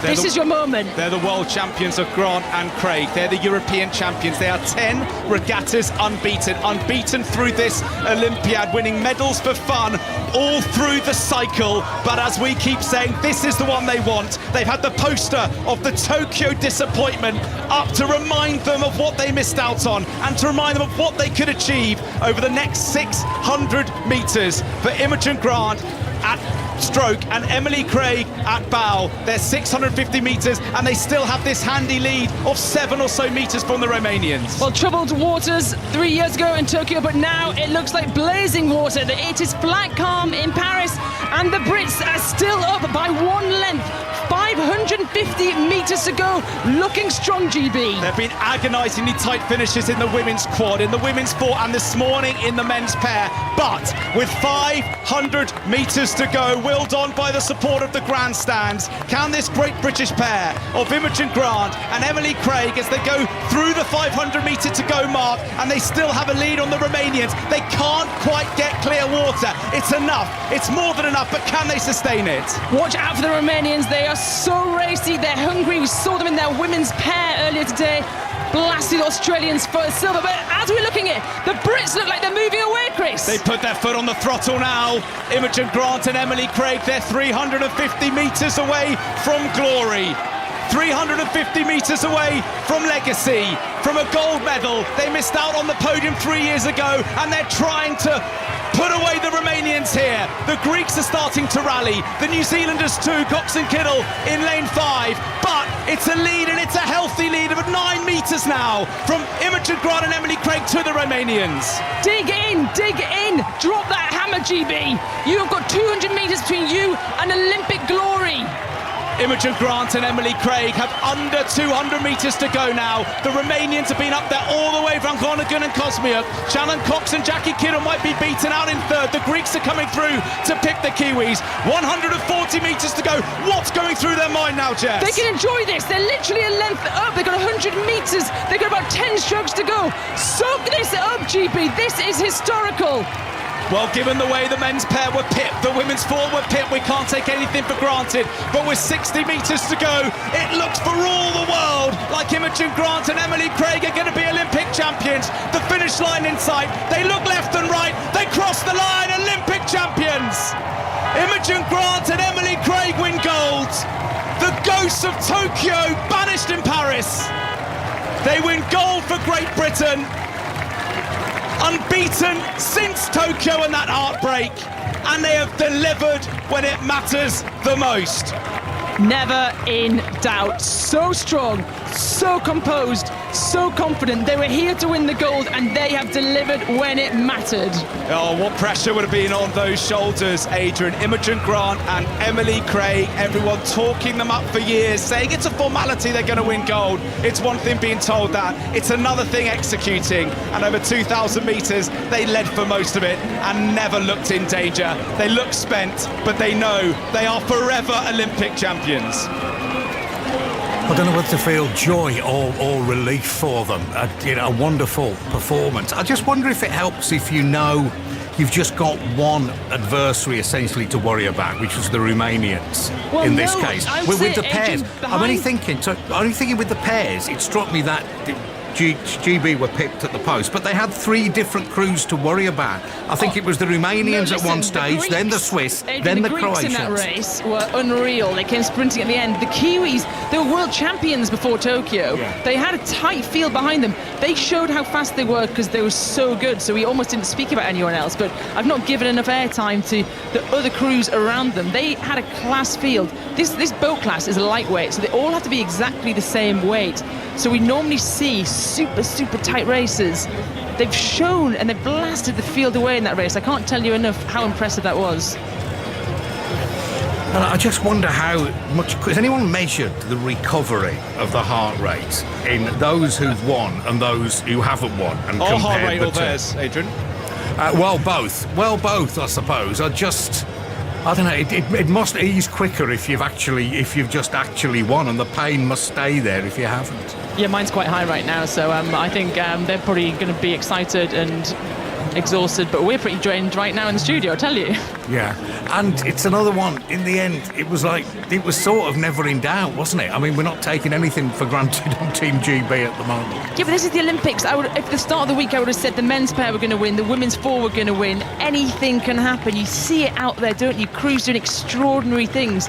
Today, it went with the form, and they really delivered. That's the word I'd use for this combination. Yeah, I think that's the thing that makes this such compelling sport, doesn't it, Adrian? Because we talk about who's the European champions, who's the world champions, who won that race and who won the semi-final, and they look good in the heat and they look good in the repechage. It doesn't matter. The 2,000 metres is all that counts. So and we're just seeing pictures now of Imogen Grant and Emily Craig getting out of their boat. They look shell-shocked with what they've achieved. And I think the fact that for years and years, Tokyo and finishing fourth and missing out so narrowly would have hurt them and driven them on, and they've been told, oh, you're going to be fine. But to actually go and do it against good stiff opposition, as Jess was outlining, brilliant achievement. Well done to Imogen Grant and Emily Craig, who win gold. And the tears are flowing as they embrace having just got out of the boat there. Let's go to the trampolining, Ellie. Yes, we're watching Britain's Bryony Page, silver and bronze medalist in previous Olympics, just finishing her first qualification routine, and her coach for 13 years, Paul Greaves, watching in the studio. Paul, what about that first routine from Bryony? She'll be really happy to get that one under her feet. Solid routine there from Bryony. A few errors towards the end of the routine, but she has done what she needs to do in this stage of the competition. So 10 skills in 20 seconds pretty much, and it's all about the height, isn't it? It's about the height you can get. It's about the difficulty of the skills. It's about staying in the centre of that trampoline bed as well, crucially. Absolutely. There's factual scores now. So we've got time of flight. So each gymnast will get a time of flight score. So the higher they jump, the more points they get. And they'll also get a horizontal displacement score. So the closer that they stay to the cross, the less deductions that they get. So ideally, they want to stay around the box in the middle to get sort of zero deductions. Bryony is one of the only people to actually score a perfect 10 on horizontal displacement at the World Championships a couple of years ago. So she can do it, but it's exceptionally hard. Lewis is sitting next to me. I mean, you just raised your eyebrows at that thought. Yeah, I mean, I find it amazing. As gymnasts, artistic gymnasts, we don't use the trampoline too often. But yeah, to watch what you guys are doing is an incredible thing. Yeah, 54.970 is Bryony's score for her first qualifying routine. But Paul, she will get another routine as well, won't she? She has another qualification routine, so she'll do the same routine again, which gives her an opportunity to improve on that score. She'll be hoping to at least get in the 55s, I imagine. She is capable of getting a higher score, but obviously she's doing what she needs to do now to get into the final. We're watching Izzy Songhurst now, also of GB, so Paul, just talk us through what she's doing. So Izzy's starting with her arm set here. She starts with a triple somersault with a half twist, known as a triff, a half in, half out double somersault, another triple somersault, followed by a double back tucked. She does then full in, half out piked, and then half in, half out piked. So multiple twisting double somersaults that she's doing now. And she'll probably be finishing her routine with a half out, followed by a full straight. Some slight errors at the start there, but she managed to get it back to finish nice and strong. It's so much pressure on it being your first Olympics. So I'm just over the moon for Izzy. She's a fantastic gymnast. Yeah, she's from Poole in Dorset, where she now trains with Bryony because Paul, after Tokyo, you and Bryony moved to different parts of the country. Basically, you're in Scotland, she's on the south coast, so you don't train with each other anymore, although I know you're really close to her and talk to her all the time. And Izzy just gets a little bit of a hug from Bryony, and yeah, they can go away and have a little bit of a rest and then go for their second routines. Adrian. Paul, you said there were a few errors there. I mean, with my expert eye, I couldn't spot anything. Would you care to explain what possible flaws were there in that from Isabel? So just at the start of the routine, you could see she was just a little bit to the side and a little bit off balance. So she broke form in one of her skills, and the judges will be looking for things like that. So they look at the shape and the depth of the shape of the skills, and they also look for things like the ending of the skill. So when you kick out and exit the skill, you've got to hold that straight line, and so at least we call it 3 o'clock, so you've got to try and hold that line till 3 o'clock, and there was a couple of breaks there a little bit too soon before that, so I imagine she'll be scoring around the 53-ish mark. 52, so yeah. 52.920, so Izzy Songhurst down in 7th place at the moment in qualifying. Top 8 make the final. Bryony Page is in second. Adrian? She's pulling some enchanting faces. When she finished the routine, I just get the score. She's so sweet. So anyway, well done to her. We're back at the trampoline shortly. We better get a news bulletin just ahead of 20 to 12. The voice of the UK. This is BBC Radio 5 Live.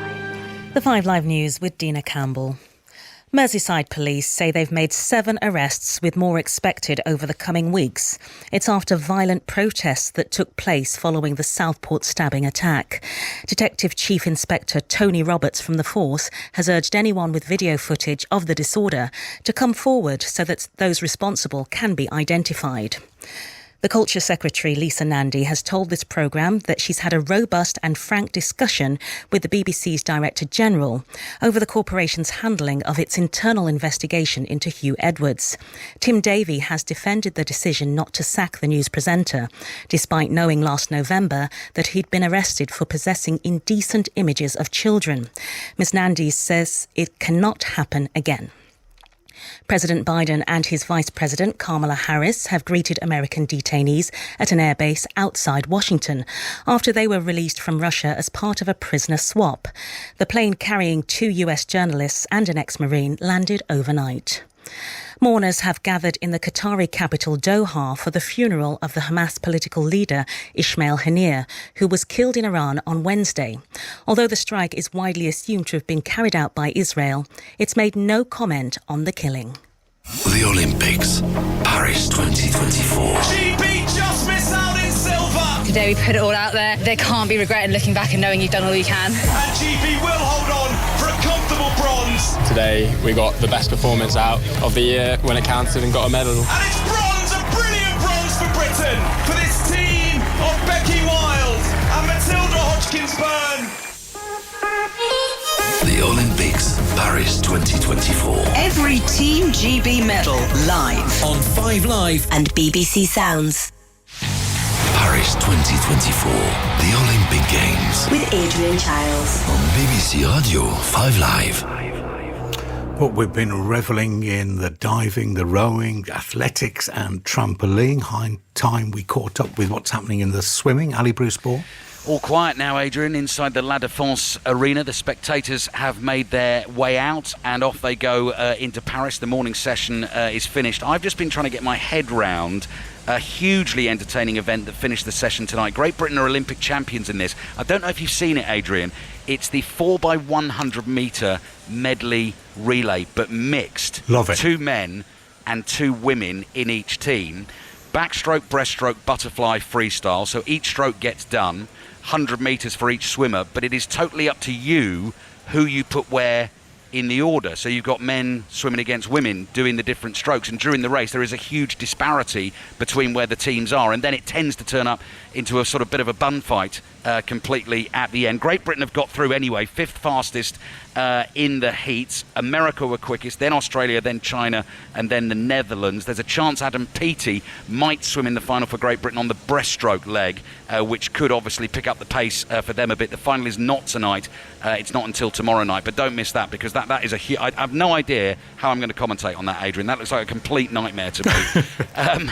In terms of what else we've seen this morning, Abby Wood made it through to the semi-finals of the women's 200 metres individual medley.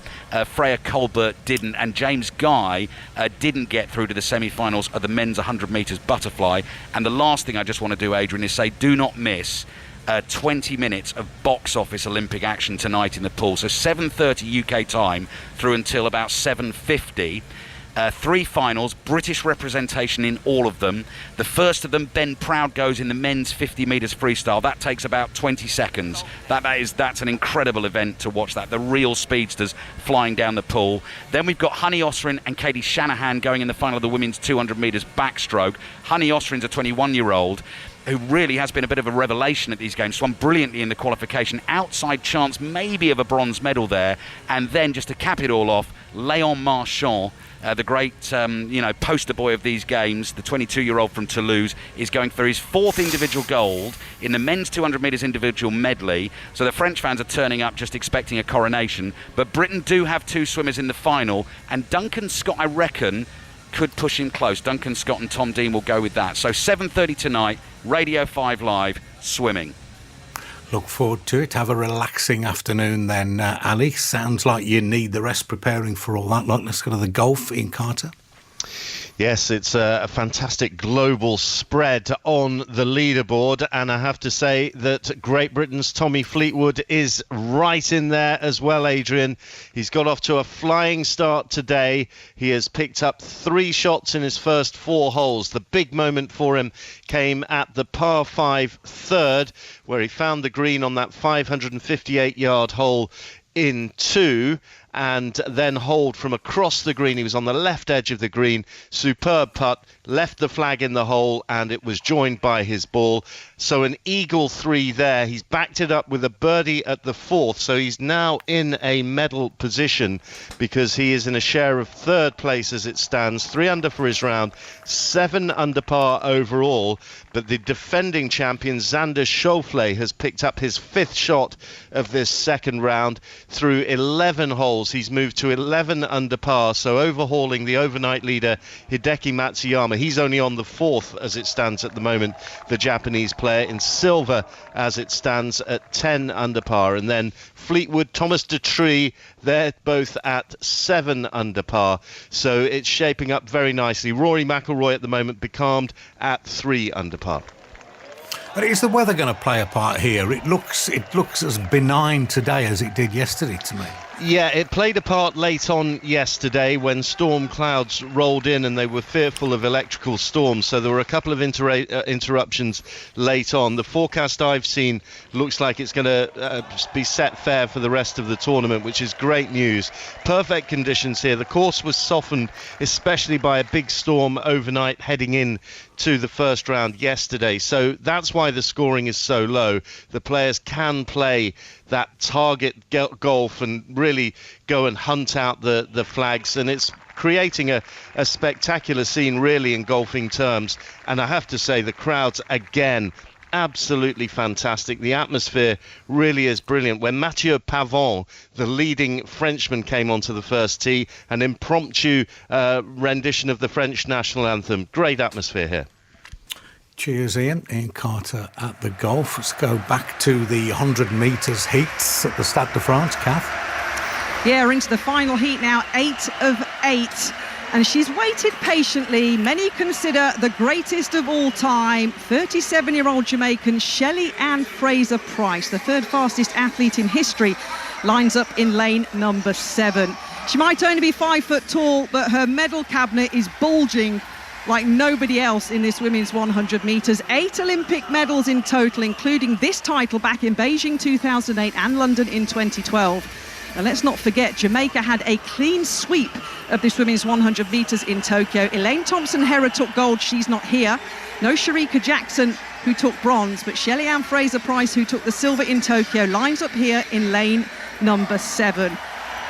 They're being introduced to the crowd. They've waited patiently. I have to tell you, as a former sprinter, Adrian, it's really annoying when you see the heats. There's 8 of them and you're in the last one. You've got to wait till everybody else goes. You've got to keep your focus.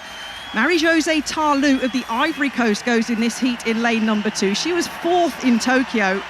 2 World Championship medals for the athlete from the Ivory Coast. She's a 10.72 second runner at her best, but yet to win an Olympic medal. They're waiting patiently, Alison. Shelly-Ann Fraser-Pryce just being introduced to the French crowd, and the roar was loud. It certainly was. I think it's a very learned crowd, and we have waited patiently to see the GOAT, the greatest of all time, we think. I'm going to give her that because, yes, she might not be the quickest of all time, but my 5 Olympic Games. I mean, I can't, well, if an athlete gets 2 Olympic cycles, they've done well. 3, then, well done. But 5, and being able to pull the medal haul together. She hasn't raced an awful lot this year. She's had trouble with injury. Let's see what she can do this morning. Once again in the bright sunshine then, in the Stade de France, Shelly-Ann Fraser-Pryce settles down, slaps her hamstrings and settles into her blocks in lane number 7. A reminder, the first 3 guaranteed a spot in the semi-final tomorrow evening. Daryl Neita, Imani Lancico and Dina Asher-Smith all through automatically. But in this one, we'll keep our eyes on Tarlou in lane 2 and Fraser-Pryce in lane number 7. The black, green and gold settles down. Her hair drops by her side, nearly hitting the track in this final heat. Oh, and it's a good start from the pocket rocket. She's out nicely. Torres on the outside of us, moving nicely. But here comes Shelly-Ann Fraser-Price. Talu on the inside. We're going to need a photo finish to separate Marie-José Talu in lane 3, Shelly-Ann Fraser-Price in lane 7, but 10.87 seconds. That is the quickest heat of the women's 100-metre qualifying. Wow, and Talu, Adrian, given the victory at 10.87 seconds, and the GOAT, as Alison calls her, the Jamaican second at 10.92, joining the British trio from earlier on.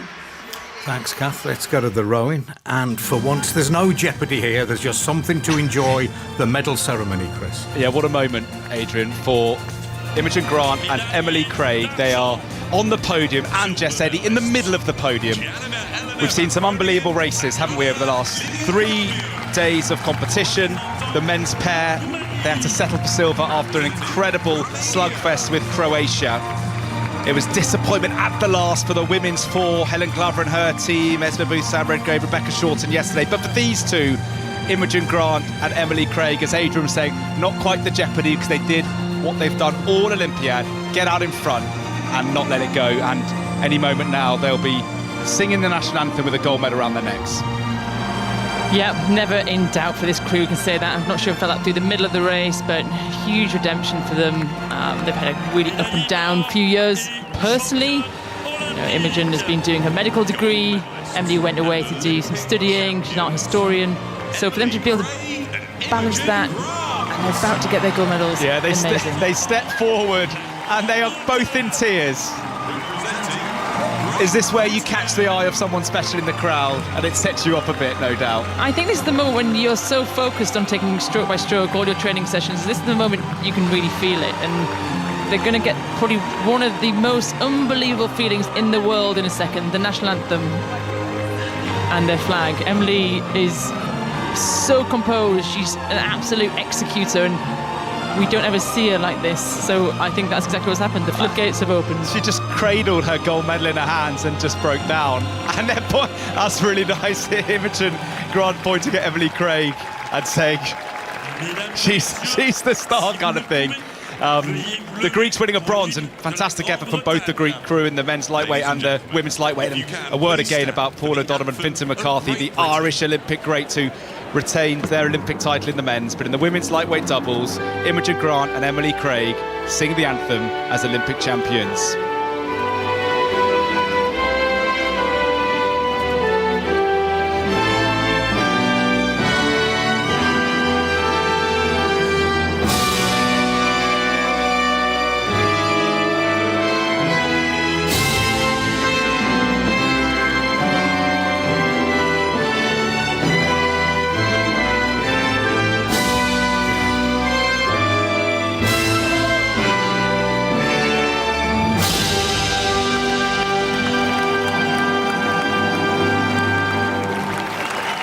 Well, they absolutely belted that out, which is no small achievement, given they were both crying their eyes out at the same time, Jess. What a moment. It's huge. We won this event in 2012 really famously, Kat Copeland and Sophie Hosking. So this combination, I've kind of grown up watching that crew 12 years ago. And it's always hard to come in as favourites, isn't it? But they just took it to the rest of the field. And this is the moment you can enjoy. You start to see all your friends and family in the crowd. You're probably going to get pulled in every single direction for every single interview under the sun right now. But that's what makes it what it is. It's so much fun. And I can't tell you, this moment standing on the Olympic podium, their day and their week and the rest of their month is going to be insane. I mean, there's an holy old maxim that, without despair there is no joy. And this kind of, I don't know how true that is, but you sort of feel it applies here for their frustrations in Tokyo. Yeah, does it make it sweeter? Probably. I mean, I came 5th at my first 2 Olympic Games and finally got a silver medal at my 3rd, and it does feel very sweet. I tell you that. I feel overwhelming, it feels so proud, and I think they'll be feeling that and more because they got the gold. And on that, Adrian, it was now or never, because this category's been discontinued in 4 years' time, so they wouldn't have had a chance to come back in LA and go again and win gold and say, well, if it didn't happen in Tokyo, it didn't happen in Paris, one more shot in LA. It had to be now for this lightweight double. and they've done it. And yeah, they're gonna savour every moment now as we see the Greek pair take a photo with Romania and with Emily Craig and Imogen Grant, the champions. So why are they discontinued it? I smell a plot. Just because we're good at it, they abolished the discipline. What's the story there? Yeah, it's been fair, isn't it? We won the lightweight men's double as well, famously Zach Purchase and Mark Hunter in 2008, and actually they've got the same coach, Darren Whiter, here for this combination. But this event got brought in 1996 in Atlanta to try and bring a bit more globality to rowing. We very normally see the big countries that we see at the moment, the Netherlands, Great Britain, USA dominating. So it always changes. The Olympic programme changes. We're taking this event out and we're actually bringing in a new rowing event, beach sprints in LA, which might sound quite fun on Venice Beach, eh? It is. What is it? Do we know yet? It sounds like it might be something on Lilo's or something. Yeah, that'd be nice, wouldn't it? No, it's an amazing race. It's been raced a couple of times. Actually, Helen Glover raced the World Championships in it in her year out from the... And you were saying there's a rumour she might... 42 go again? She did the beach sprint, so she's dipped her toe into that pond, so we might see her there. I'm not sure. I've not asked her yet in the past 24 hours. But yeah, beach sprints, you basically have a single on the beach, and you jump into it and you have to row out around a buoy and row back in with a big wave and kind of run back up the beach as well. It's a little sprinty and a little bit rowy, so it's kind of a lot more fun, I think, to do than 2,000 metres flat out. I mean, these two are still crying. I hope they're well hydrated because there's some tears flowing there, tears of joy, obviously. For the rowing team as a whole, what has gone so much better this time than in Tokyo? What's the difference been? Yeah, they've had a change at the top, so our performance director Louise Kingsley has stepped in, so we've changed a little bit about the way they do things and the way they run the programme and the teams.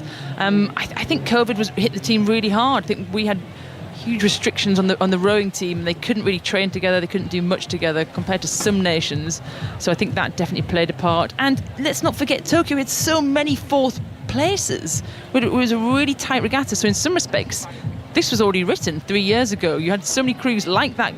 Grant and Craig, you saw they came fourth and back hungry for more. It's probably a lot longer conversation to be had about the turnaround, but David Tanner was the long-standing performance director for 20 plus years, so he stood down and someone else came in, and probably that kind of post Sir Alex Ferguson, you don't want to be the man to follow the man. And then the appointment of Louise Kingsley, there was chat around that Sir Steve Redgrave was in contention for that performance director role, but a big call to go for Louise Kingsley, who's been a coach through the ranks, and she's done an incredible job at just steering this team back in shape. And all those fourth place finishes, there was a disappointing one in the men's quad, but on the whole they've been able to turn those fourth places into podium finishes. Still could have been one or two more golds. The men's pair and the women's four were so close, but it's 6 medals, 2 golds, 2 silvers, 2 bronzes. An extraordinary improvement on Tokyo, which was 1 bronze and 1 silver. And Adrian, to flag tomorrow, men's 8, women's 8, both big medal prospects. Chris Jones and Jess Eddy, fine work from our rowers as well. Let's go back to the trampoline gymnastics, Ellie, which I'm watching with interest. I've looked at every routine and I can't see a single fault in any of them so far. Yeah, there have been a few, Adrian, actually. There have been a few where the gymnasts haven't completed their routine because they've just started to go so far offline, and actually the coach can stand on the side of the trampoline bed with basically what looks like a mini mattress, and if they look like they're about to bounce out, which obviously would be very dangerous, they can just shove the mattress underneath and that will just break the routine, so they will stop bouncing at that point, clearly. Just to bring you up to date with where we are in qualification, we've had the first round of qualification with the 16 gymnasts competing their first routine. They then get to do a second routine to see if they can improve on their scores first time round. Leading the competition in qualifying so far is Violeta Bardziluskaya. Now she is competing under the neutral flag. She is originally from Belarus, and we've also got another Russian athlete. So Russia and Belarus banned from competition by the IOC, but a certain number of athletes given the go-ahead to compete under this neutral flag. So Angela Bladcheva from St. Petersburg is down in 4th place at the moment. So they are flanking the 2 Chinese gymnasts, Hu Yicheng and Zhu Xuying, who is the reigning Olympic champion. Then Britain's Bryony Page is 5th. Mori Hakuru of Japan is 6th. And then 7th at the moment, Madeline Davidson of New Zealand, with Izzy Songhurst of Great Britain down in 12th place. Only 8 go through to the final. It's going to be a fascinating competition, isn't it? I mean, Paul Greaves, who was Bryony Page's coach for 13 years. What did you make of that first qualifying run? So you could see the nerves in some of the gymnasts there. Some obviously used the nerves to their advantage and actually did some amazing routines. So the person that's leading the competition at the moment, I've never seen her perform as good as that. So you know, she has obviously elevated her competition and utilised those nerves. But yeah, so far there's some really good competitions happening, some good routines. I think the gymnasts will be wanting to improve on their scores. Just to give you a perspective, the high score sort of usually in Olympic competitions have been around 57, and so far we've seen scores, a couple of scores in the 56s, but most of the gymnasts have been in around the 54 mark, so people will be looking to improve on their second routines here. And it used to be the case, didn't it? I think that the scores were combined or the scores were averaged out, but that is now, you know, your best routine counts. Your worst you can just put behind you. Yeah, there used to be a compulsory routine, a set routine, which was of simple skills, and then your second routine would have been your voluntary routine with the difficulty, and the scores get added together to make the final. Now it's the best of 2 routines basically, so they're doing 2 difficult routines, which adds pressure onto the bodies of the gymnasts. You know, it's a lot more complex doing these skills, and there's a lot more pressure on the body, and it's more complex to do. So again, whilst it might give them a second attempt to do a better routine, it's actually a lot harder physically on the body. What do we dare to hope for from Bryony in terms of medal prospects later this afternoon? Obviously, Bryony's going into this competition as the world champion and European champion, double Olympic medalist. She's got hopes for another medal, and she's got the potential to be up there and the potential to get the gold medal. But you just never know in competition. She was completely unknown in 2016 and wasn't expected to get a medal, and she did. And there's gymnasts in this field that could also, you know, do a Bryony, if you like, from 2016. So there's a couple of gymnasts, such as the gymnast from Azerbaijan, who can hit really good routines. She's young, she's 20 years old. There's a couple of other younger gymnasts coming through now, and it's just a bit unknown because they've never been on this stage before. So it'd be an exciting competition.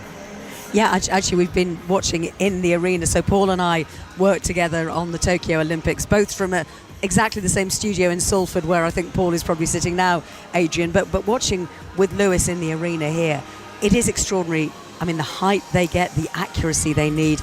Actually, they played a little video at the start, Adrian, where they said that the heights that they can reach are around about 8 meters, which is basically, if you imagine 2 elephants standing on top of each other.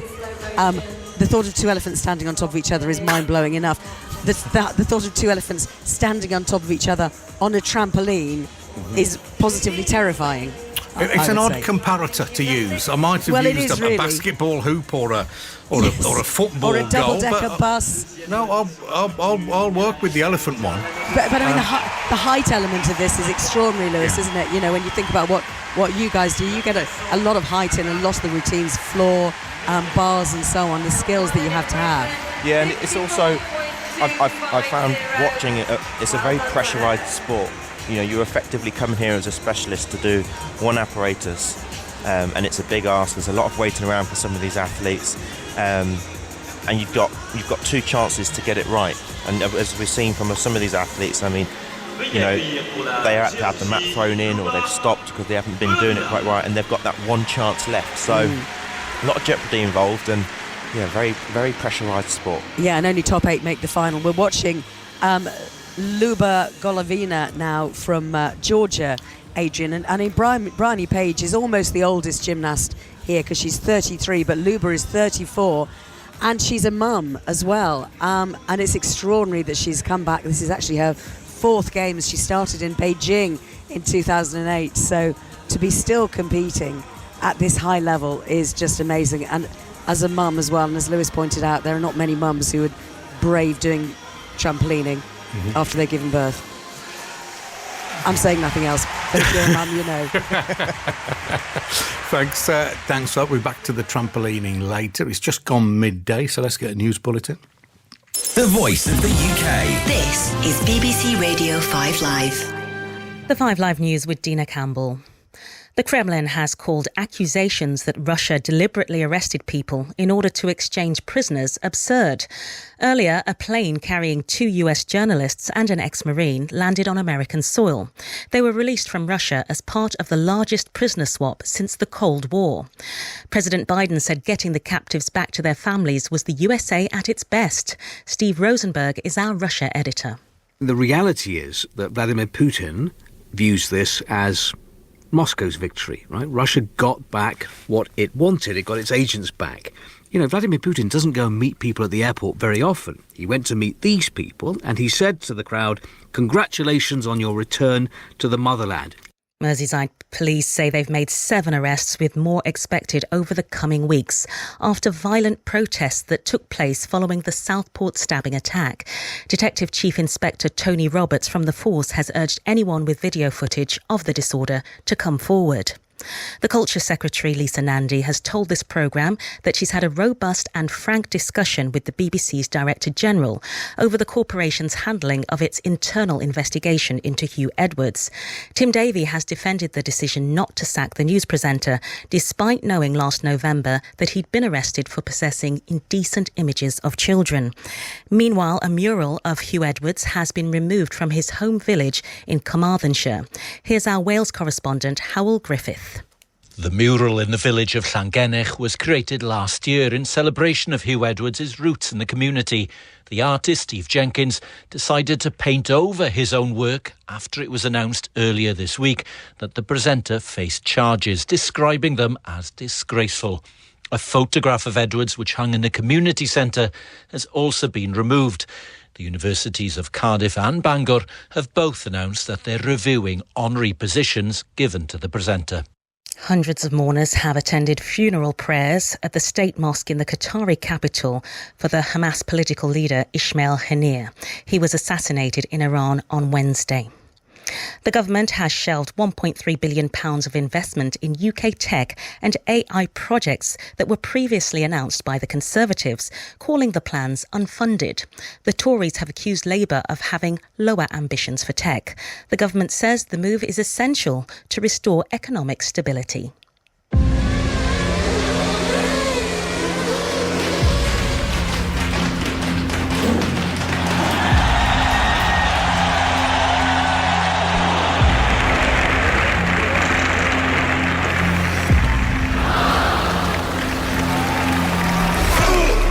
This August, we're putting you at the heart of the action. Formula One, the 100, and US Open Tennis, all live this August. Listen on BBC Radio 5 Live and 5 Sports Extra. The Olympic Games, Paris 2024. with Adrian Chiles. On BBC Radio 5 Live. Hello, good afternoon, welcome back to day 7 of the Olympic Games, where GB is back winning golds. It looks for all the world like Imogen Grant and Emily Craig are going to be Olympic champions. The finish line in sight. They look left and right. They cross the line. Olympic champions.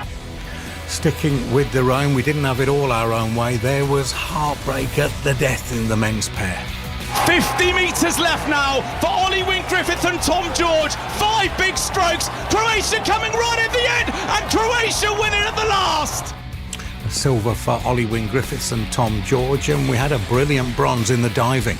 Oh, 4.5. It's a brilliant finish to the competition. It's a fabulous finish to the competition for Law and Harding. Harding on his Olympic debut. First day of the athletics, some of our medal hopes have got their acts going. Yeah, the first morning. Yes, Adrian, it was a good morning for the British team. World champion Josh Kerr, the 1,500-metre world champion, automatically through to the semi-finals. And all 3 British women are through to the 100 semi-finals. Fastest of them, Daryl Neater. And Carlos Alcaraz is preparing for the semi-final in the men's singles tennis. Maz Faruqi. Yeah, can he add Olympic gold to his French Open and Wimbledon titles in 2024? He's got to get into the final and past Felix Auger-Aliassime first, as he aims to become the first Spanish man to become Olympic champion since Rafael Nadal back in 2008. in the golf. We're into the second round of the men's individual stroke play. Ian Carter. And GB's Tommy Fleetwood in a medal position at the moment. He had an eagle at the third, a birdie at the fourth, and a brilliant par save at the fifth. At 7 under par, he's sharing the bronze medal position with Thomas Detree. It's the defending champion Xander Schauffele leading the way. At 11 under, he's 2 clear. We'll bring you every Team GB medal live here on 5 Live. You can also follow events on the BBC Sport website and app, or watch on BBC One or the iPlayer. The Olympic Games, Paris 2024. With Adrian Chiles. On BBC Radio 5 Live. So, first day of the athletics at the Stade de France. Good morning in the women's 100 metres, as all 3 British women qualified from the heats. Daryl Nita was up first for Team GB. She spoke to Sarah Mulkerrins. Daryl, that looked really good in a season's best time, 10.92. Thank you. No, it felt amazing to be out there. Such an amazing support from the British crowd here in the at the championships. And yeah, first round done, and it's just for me about staying composed and executing my rounds race by race. So talk us through that execution then in that heat. Yeah, I'm pretty happy with that. I'm sure my coach will be too. I was off to a good start, just stayed composed and just trusted myself, and I think for me that's what the championships is all about, just believing myself and trusting that I know I can do what I can do, and yeah, staying composed and enjoying it. Well done her. Kath Merry, it's been a good morning for the British women, but take us back a bit. They came so thick and fast, those heats. I lost track of how many 100 metres heats there were and what you had to do to qualify for the semi-final. So it was 8 races for 16 places in the semi-final. Was that right? Yeah, there were 8 heats, and if you finished in the top 3 in each of those heats, then you're automatically through to the semi-finals tomorrow. And as we've just heard from Daryl Nita, she was the fastest British qualifier, season's best, Adrian, of 10.92 seconds, the quickest of the 3 Brits. Dina Asher-Smith also through, and Imani Lancico as well. But yep, they came thick and fast, as did the stars as well. The greatest of all time, Shelly-Ann Fraser-Price, has qualified, world champion Sha'Carri Richardson. But it really gets going tomorrow in the semi-finals. That's when we'll see what everybody's got. And when do we, what are the timings on this? When do we get into the semi-finals and the final? Yeah, they do them back-to-back tomorrow evening. So those that have qualified automatically for the semi-finals will come back.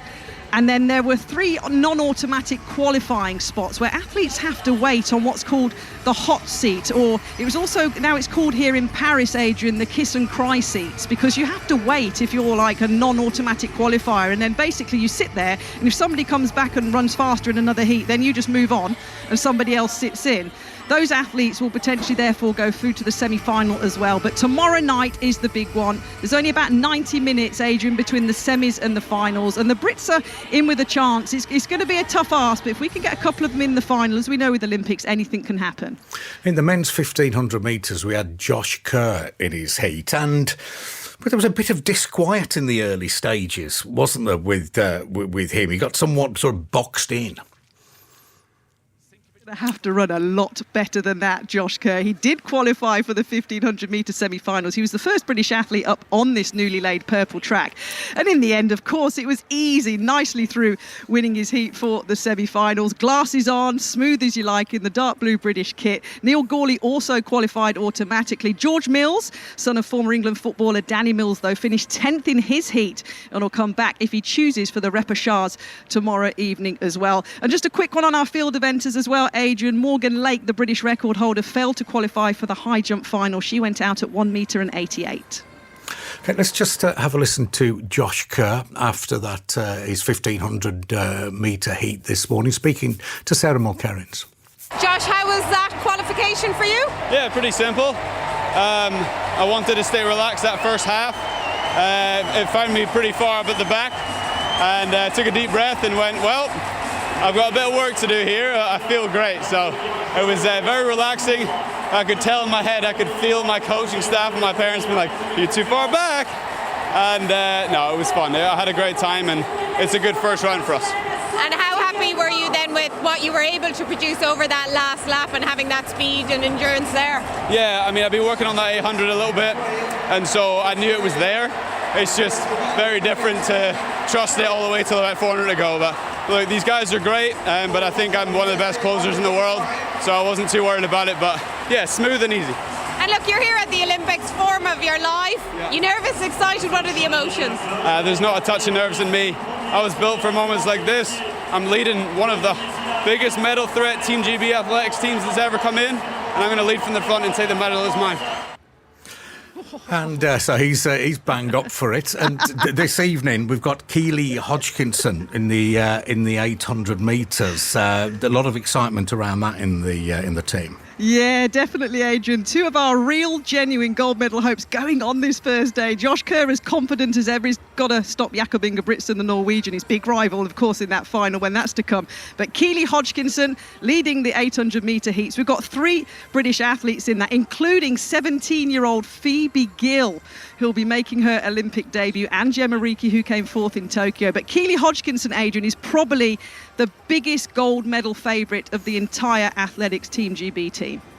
Just going back to Josh Kerr, what is this beef with the Norwegian? Just talk us through this. Is it proper beef, or is it kind of boxers weigh-in beef? I'm saying it's proper beef with a capital P.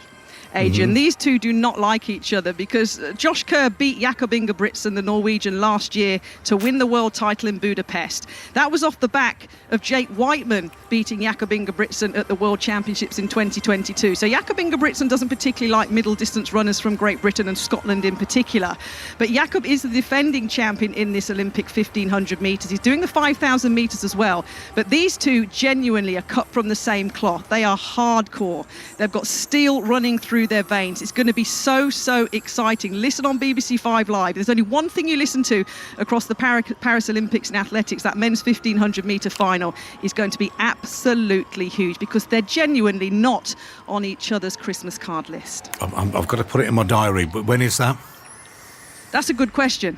It's going to be in a 2 or 3 days' time, I think. They have a nice little rest, the middle distance runners, because the sprinters, we like to go back to back in terms of getting all our rounds done. But off the top of my head, you're testing me, Adrian. I'm going to say the 6th of August. You've whetted my appetite. Whenever it is, I'll be there with you, Kath. Thanks for that. 6th of August. I'll see you then, Adrian, if not before. Okay, all the best. Let's join Maz Faruqi. The hockey yesterday, today at the tennis. What are you looking at, Maz? Well, all quiet here on Châtelet at the moment, Adrian, after the high emotions of that final match for Andy Murray here at Roland Garros last night. But I expect it's going to be packed. People are starting to file in now because play is going to begin in the next, 45 minutes for the French Open champion, the Wimbledon champion, Carlos Alcaraz, hoping to add a gold medal to that haul in 2024. He's going to play Felix Auger-Aliassime of Canada in the first men's singles semi-final of the day. And if he were to navigate his way past the world number 19, Alcaraz, he would be the first Spanish man to reach the Olympic singles final since his doubles partner here in Paris, Rafael Nadal, did so and then won gold in Beijing in 2008. Auger-Aliassime beaten as well in straight sets here at the French Open earlier this year when these two players met here. So Alcaraz the big favourite, and that is the first. This match will be the first of 2 that the Canadian is involved in today. He's also going to be contesting for the bronze medal in the mixed doubles later alongside Gabriela Dabrowski. Maz Faruqi, thanks for that. To the golf, Ian Carter. Xander Schauffele is the man out in front, but he's in a spot of bother just on the 13th, having driven into the rough and actually found an ant's nest, which required a bit of a ruling. But Did you get relief? Did you get free relief from an ant's nest? He was able to get rid of all the sort of loose impediments that the ants had created, but he couldn't do anything with the grass. Ultimately, it led to a chop out of the rough.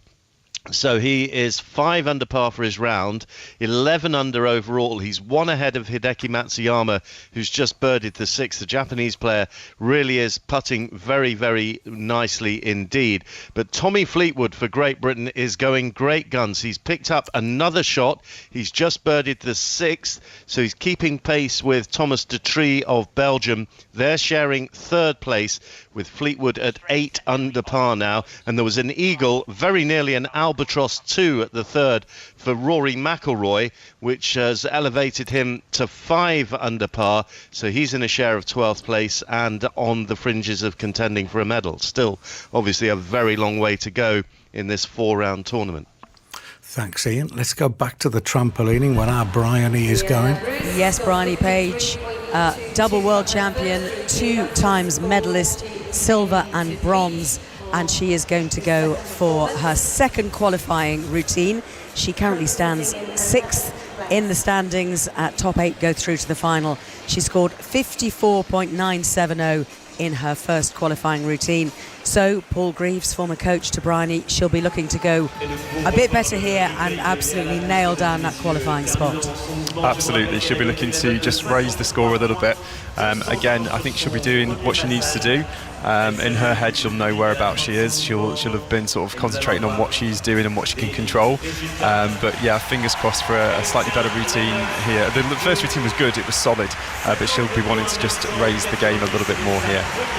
She's just being introduced to the crowd. Big crowd here in the Bercy Arena, isn't there, Lewis Smith? Lots of Union flags, lots of support as well for the French gymnast who's just been before Bryony. Yeah, very, very noisy gymnast to follow.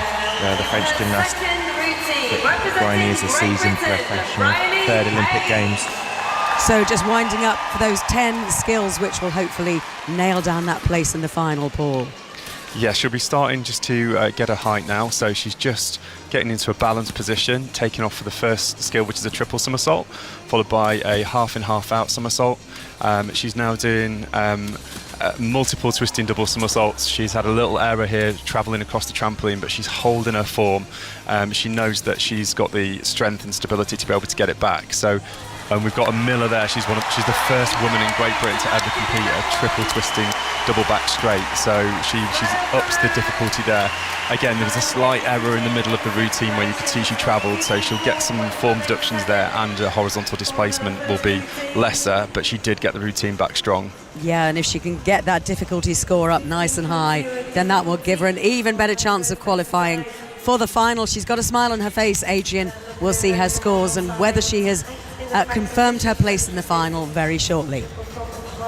Thanks, Ellie. We'll be back there a little bit later at the trampolining. In the crowd somewhere today, probably in more than one place, is the Culture Secretary, Lisa Nandy. And I spoke to her this morning, starting with the fact that she has been clear. She says that the BBC has questions to answer about whether it properly investigated complaints by whistleblowers with regards to Hugh Edwards. She spoke to the Director General of the BBC, Tim Davie, last night about the corporation's handling of the scandal, including how licence fee payers' money was spent on the former BBC News presenter's pay. Hugh Edwards pleaded guilty on Wednesday to 3 counts of making indecent images of children. He admitted to accessing indecent images of children on WhatsApp between December 2020 and August 2021, which police said were sent to him by a convicted paedophile. The BBC knew at the time of his arrest in November 2023 that he was being accused of offences relating to child abuse images. Well, I spoke to Lisa Nandy, as I said just before the show started, the Culture Secretary. She's in Paris with Team GB, having said that she had concerns about the BBC's aspects of the BBC's handling of all this. I asked her what she would do if she turned out not to be satisfied with whatever the BBC went on to tell her now. I had a very frank and robust discussion with the Director General yesterday. There are obviously outstanding questions that many people in the public are asking, both about what the BBC knew and when, why it took the decisions that it took. There are clearly concerns about the use of taxpayers' money. And my concern, as is the BBC's board, is to make sure that the public can have confidence in their public service broadcaster. We talked about some of those issues. He was very forthcoming in answering a number of those questions, but recognised that there is much more work to do. I particularly wanted to urge the BBC to make sure that they're out in the public domain, putting as much emphasis on communicating with the public and answering some of those questions as they possibly can. Obviously, there are some limits to that. There are individuals involved and there are victims here as well. But he made a good start yesterday in going out and answering some of those questions. There is more work to do. He's agreed to come back to me on some of the outstanding questions that I have. And we will work together to make sure that the public can have full confidence in the BBC. But you are sort of implying that he should have at least considered, bluntly, breaking employment law. and pension law in taking money from Hugh Edwards, which much as we all might like to do, if it's against the law, it's against the law. You can't run roughshod over it just because it suits you. No, well, obviously, as a Labour Member of Parliament, I wouldn't support breaking employment law, and the BBC would find itself liable should they do so. There are questions, though, that many people have asked about whistleblowers, for example, and whether those complaints were investigated at the time, whether that full investigation has been done, what has been learnt for the future. There are questions about the contractual arrangements that the BBC has, and whether it's appropriate if people are suspended, particularly once they've been arrested, to continue to receive not just full pay, but also to see an uplift in that pay, and whether there's anything that can be done to change that situation in this case, but also in the future. These are questions that we have a duty to explore. The BBC is funded by the licence fee. People who don't have a huge amount of money right now digging into their pockets to make sure that our national broadcaster can not just survive but thrive. That's what I want to see as well. I'm a supporter of the BBC, but this is one of the most serious crimes that can possibly be committed, and it's important that we're open and transparent about that, and that we provide those answers and those reassurances so that people can have confidence in the BBC going forwards. I mean, on the sport, have you got a clear line on whether or not Iman Khalif should be allowed to compete as a woman in the boxing after what we saw yesterday? Well, I found it very uncomfortable viewing, I think, as many people did. The match itself lasted for only 46 seconds. And I'm out here in Paris right now. I know that there are concerns amongst women competitors about the balance between fairness, inclusion and safety, not just in boxing, but in other sports as well. We've always rightly said, successive governments have said, that it's not a matter for governments, it's a matter for sporting bodies. But there is a role here for government in making sure that they've got the guidance and the support necessary to get the right balance between those three elements. And it's something that I'll be talking to all of the sporting bodies about as we move forward over the next few weeks and months. But your position remains it's up to the sporting bodies. So if they think it's fine what we saw yesterday, then that's fine with you. Well, no, because they have to account for the decisions that they make, and we have to make sure that those concerns about safety and fairness are addressed. Those concerns have obviously been very heightened by what we've seen in the last 48 hours, and I know that that's a concern that many women competitors have. So no, my position is not that it's just a matter for sporting bodies, and if they say it's fine, then it's fine. My position is that we need to support those sporting bodies to make the right decision, recognising that biology matters, and biology matters particularly when it comes to sports like boxing. I think one of the reasons that people are very, very alarmed by what they saw on their screens over the last 48 hours, particularly in this match, is that boxing is a very physical sport, and in very physical sports, biology obviously has a huge impact, and that has to be taken into account. As I understand it, in this particular case, the facts are more complicated than are being presented on social media, but that doesn't mean that we shouldn't be exposing those decisions to the oxygen of sunlight and making sure that we test those decisions and that we get those right. What's been your favourite moment so far? I know we're short of time. What's your one? Well, talking to you, Adrian, obviously, it's been an absolute highlight. But I mean, I'm here at the moment with some of the amazing athletes, and it's just inspiring to watch not just how they're supporting each other, but how they're so motivated by supporting the next generation to come through. We've got Keely Hodgkinson here from Wigan, which is obviously the best place in the UK. She's going to be taking to the track later today. I know what it means to young people growing up in my town to watch her compete at the highest levels. And my determination is to make sure that the legacy of these games isn't just measured in medals, but it's measured in the impact that we can have on the next generation. Thanks very much. Have a good time. Thanks so much. All Cheers. the best. Cheers, Lisa. That's Lisa Nandy, Culture Secretary and MP for Wigan. Now, in the case of the Algerian boxer Iman Khalif, as the Culture Secretary put it, the facts are somewhat more complicated than has been presented on social media. Let's speak to our boxing commentator, Steve Bunce. What's your understanding of the facts here, Steve? Well, they are far more complicated than people imagine. Okay, here are the facts. In 2022, Imani Khalif was given some kind of unspecified test. And in 2023, Imani Khalif was given another unspecified test, despite pleas to the IBA, the people that run some of amateur boxing. So far, those tests, neither of those two tests have been made public. Last week, the IBA issued a press release. Bear in mind, they have nothing to do with amateur boxing at the Olympics. That was withdrawn from them in 2019 after a farcical 2016 contest, which led to an investigation. So last week, the IBA issued a press release reminding people that Imani Khalif and Lin Yuting from Taiwan had both filed a test, an unspecified test. And that's about the facts. Then what happened then is... But what is the test?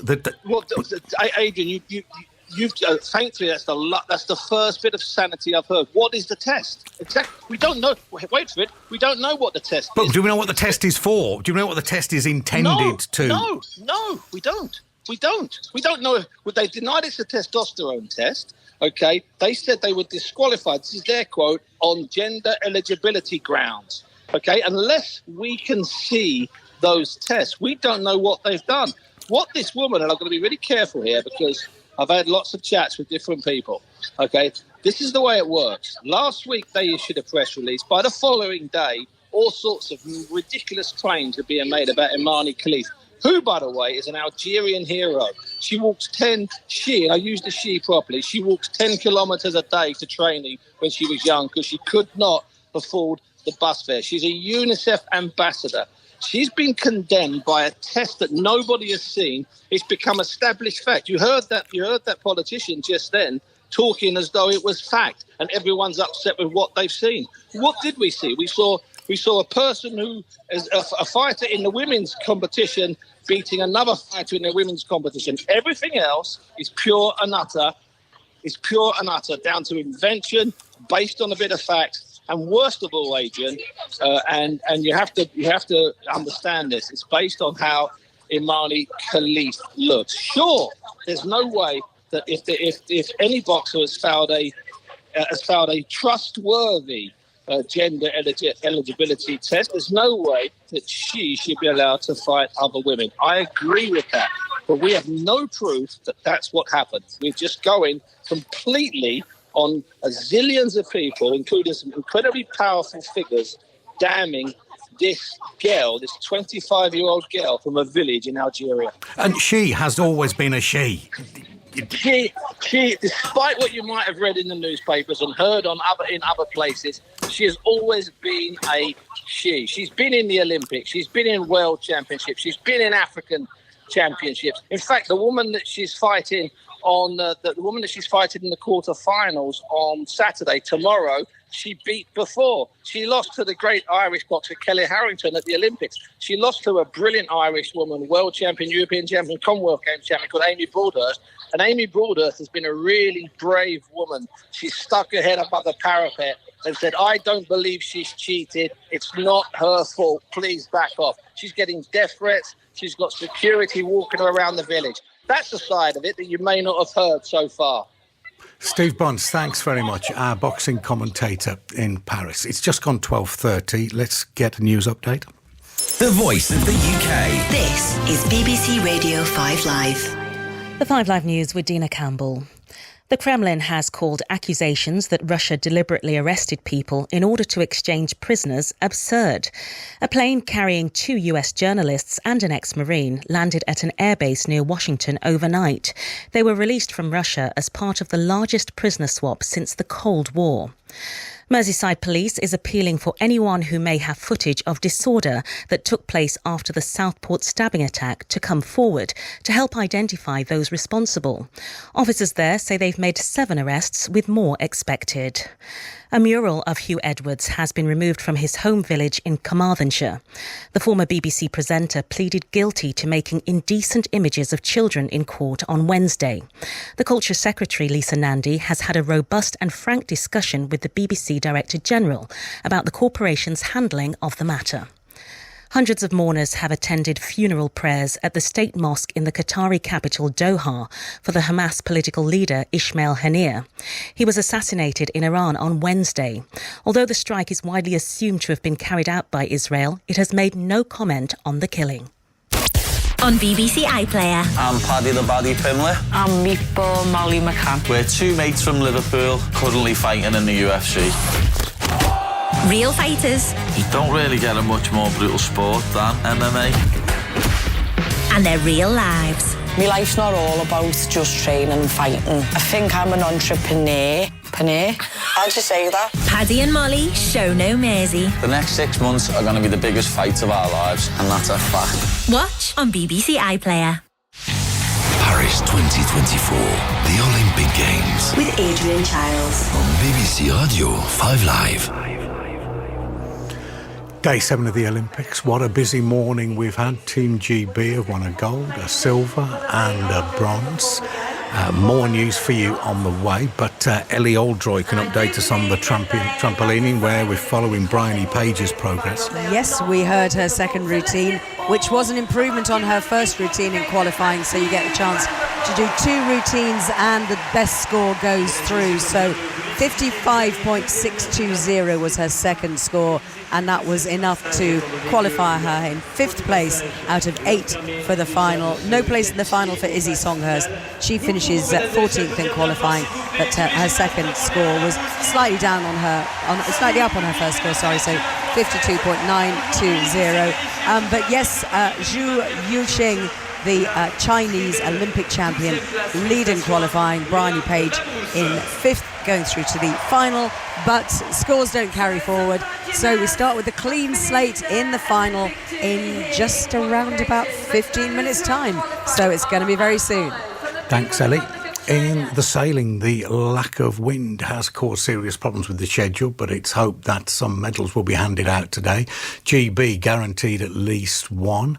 Let's bring in Shojo Saka. Where is this all happening, Shojo? Well, Adrian, it's happening in Marseille Marina, and the wind, as you say, has caused a real problem, or the lack of wind. We've been hearing about the stormy weather over in Tahiti really affecting the surfing. Well, it's the exact opposite here in Marseille, because in Marseille they've just not had enough wind to complete some of the races. They've had to abandon some of them, but thankfully much better conditions today for sailing. I'm just looking at the overhead pictures of the Spanish pair who have just won the men's skiff race. They were dominant in that. They've through the qualifying series, they've just won the medal race and won gold, and they were celebrating so hard on their boat they managed to capsize it. Both the two of them are sitting on top of the hull at the moment, celebrating. So that's what's going on right now. You mentioned that Great Britain are guaranteed a medal. That is absolutely correct. Windsurfing, women's windsurfing, will involve Emma Wilson in the final later on this afternoon in about an hour or so. Emma finished 1st in the qualifying series quite comfortably, actually, which gives her passage directly into the final. She doesn't have to deal with the quarterfinals and the semi-finals. Eventually, once all that's whittled down, there'll be 3 boats in the final. So the worst that Emma can do is finish in the bronze medal position, just like she did in Tokyo 3 years ago. But of course, she will want to upgrade on that, and we'll see. And as Ellie was saying about the trampolining, the scores don't carry forward. That has been a bit of a bone of contention. The sport's changed, the technology's changed, the scoring system's changed. But Emma Wilson will be going for gold for Great Britain in just about an hour or so's time, we hope. Shojo Saka, thanks for that. Away from the Olympics, President Joe Biden and Vice President Kamala Harris have greeted American detainees at Andrews Air Base after they were released from Russia as part of a prisoner swap. This is about the essence of who we are as a country. It really is about personal relationships. It's about family. It's about being able to have access to the people you love and you adore. Among those released was the Wall Street Journal's reporter Evan Gershkovich, who was held for 491 days in Russia, as well as fellow journalist Alsu Kurmasheva and former US Marine Paul Whelan. Going the other way, a Russian hitman by the name of Vadim Krasikov, who's serving life in Germany for murdering a former Chechen commander in a park in Berlin. Emma Tucker's editor of the Wall Street Journal. She was at the airfield with Mr. Gershkovich's family and expressed her delight at his freedom, but acknowledged it had all been a very difficult trade-off. It feels all wrong to be trading people who are entirely innocent for, a convicted criminal, an assassin. But, we wanted our man back. Paul Whelan wanted his freedom, understandably. So I think it puts governments in an impossible position. And here is Evan Gershkovich talking to reporters shortly after he stepped off the plane. It was great to get on that bus today and see a lot of, not just Americans and Germans, but Russian political prisoners. But I just spent a month in prison in Yekaterinburg, where there's a whole, basically everybody I sat with is a political prisoner, and nobody knows them publicly. They have, various political beliefs, so they're not all connected with Navalny supporters, which I think, everybody knows about them. And so today was a really touching moment to see all of them, but it would be, I think good to see if we could potentially do something about them as well. And I'd like to talk about that in the next weeks and months. Evan Gershkovich back on American soil after 491 days imprisoned in Russia. Thanks to Andrew Roth and The Guardian for the use of that clip. Andrew Levy is a former British senior diplomat who was based in Moscow. Andrew, thanks for coming on. What's your take on this? It's an unprecedented story in the post-Cold War era, the size of this exchange. It's something that we used to see, 30, 40 and longer years ago and haven't seen since. With any such exchange, we have the political dimension, the wider implications. You've got these amazing personal stories, some of which we've been just hearing. And also there's the process. Is it like a spy movie, or what's it really like doing these things? And all those dimensions play in here. I just want to double check something. The kind of narrative we're going with is that they had all our good guys. All the guys they had of ours were good guys, and we've got them back. All the guys we had of theirs were bad guys, and we've sent them back the other way. Now, does that diverge from the truth at all? It's basically true. I think we'd have too many names to go through to examine each in detail. There were 16 came west and 8 went east, plus 2 children of 2 of the ones who went east. An extraordinary story, because they didn't realise they were Russian until they were put on the plane to go to Moscow. They were the children of deep cover spies in Slovenia who posed as Argentinians, and so the children speak Spanish, and Putin greeted them in Spanish on the tarmac at the airport in Turkey, where the exchange took place. When the exchange took place in Turkey, he greeted them back in Moscow and greeted them in Spanish.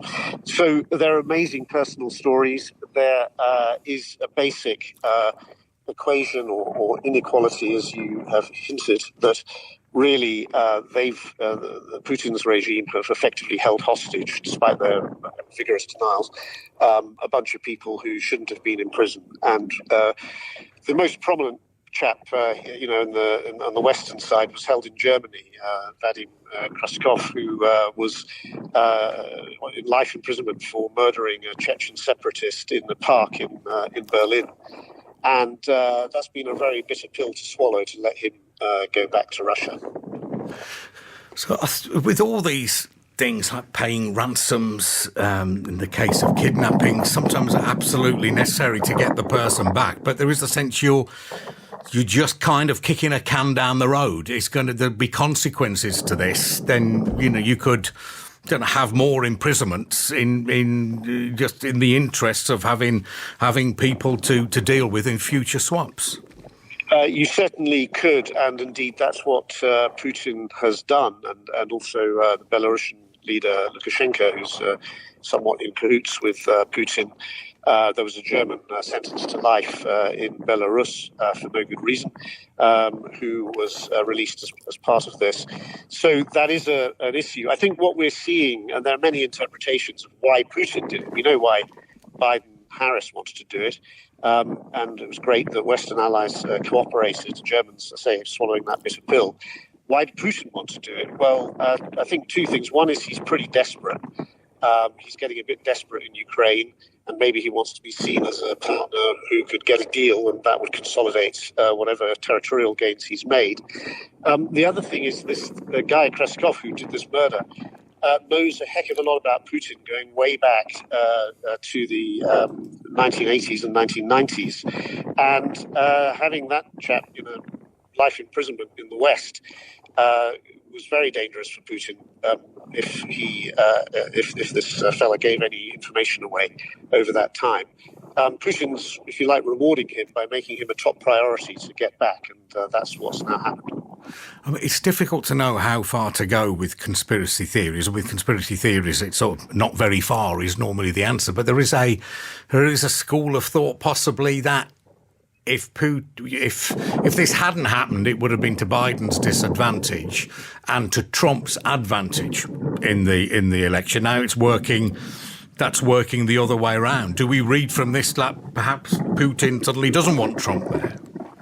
Yeah, I think what we're seeing is a recognition on Putin's part that both that Trump can't necessarily deliver or wouldn't be reliably able to deliver because the nature of Trump, what Putin wants in Ukraine. Not that he'd be expecting to get a great deal from Biden or Harris, but also that Putin recognizes that Trump is less likely than perhaps he might have thought at an earlier stage in the campaign to win. I suppose to put a positive spin on it, it's good. It's at least 51% good that there are robust back channels between East and West, sort of facilitating this kind of dialogue, which leads to the kind of thing we've just seen overnight. Yeah, that's that sort of third point I was mentioning about process. You know, sometimes we often think about spy movies, don't we? John le Carré or, you know, Bridge of Spies or whatever. And they're highly dramatized. You know, what really happens is that it's a really hard slog. And back channels doesn't necessarily imply non-official, representatives. It can be all official diplomats and negotiators. Sometimes there'll be non-official people, and it's just a really hard, complicated slog. High stakes, high pressure, over months in this case, to get something like this done. And the huge sigh of relief, from the people involved when the people actually who've been released touched down at Andrews Air Force Base, or in this case it was there, but wherever, it's not quite crossing the Glienicke Brücke as it was, the bridge in Berlin in the Cold War days. But there are constant contacts between the US and the Russians. They still have an embassy there. They have people visiting on official business, but no substantial negotiation on anything much since the February 2022 full invasion of Ukraine. So this is a notable event in that period. Thanks very much, Andrew Levy, former senior British diplomat based in Moscow. Just gone 1:45. Let's go back to the trampolining. Eleanor Oldroyd is there. Do you know, Ellie, I was on the same flight as this young woman going to Rio in 2016, and I asked her what she did. Said, I'm a trampolinist, I don't know how I'm going to do. I got the sense she wasn't expecting to win, and that was Bryony Page. Wow. And I've just been looking out for her ever since then. I've not been disappointed, so I'm obviously rooting for her here, as you all are. Absolutely. Yeah, well, she won a silver in Rio, then she went on and won a bronze in Tokyo 3 years ago. I mean, Lewis Smith sitting alongside me, full-time Olympic medalist. You saw Bryony's final, didn't you, in Rio? Yeah, the whole gymnastics team, we were sat in our little room at the Olympic Village watching Bryony compete, and we wasn't sure what we were looking at, but it looked clean and it looked like it stayed in the middle. And Bryony was just as shocked, I think, as us, seeing her face after when she'd done that routine. I think she shocked herself. It was almost like the stars aligned, and she performed probably one of the best routines she's ever done, and it was awesome to watch because we wasn't expecting it at all. Yeah, and Paul Greaves, who was her coach and coached her from being a really young woman up until very recently, Paul. And the other thing about Bryony that some people know, they tend to know two things about Bryony. I mean, apart from the Olympic medals, She did her degree in biology, specialising in paleontology, and particularly the noises that dinosaurs made. Is that right? Did you discuss dinosaur noises much? She did do her dissertation on sort of the noises that dinosaurs make. The amount of information that I know about biology now, which I never knew before, just from Bryony talking about it in training, some random things that I know that I never knew before.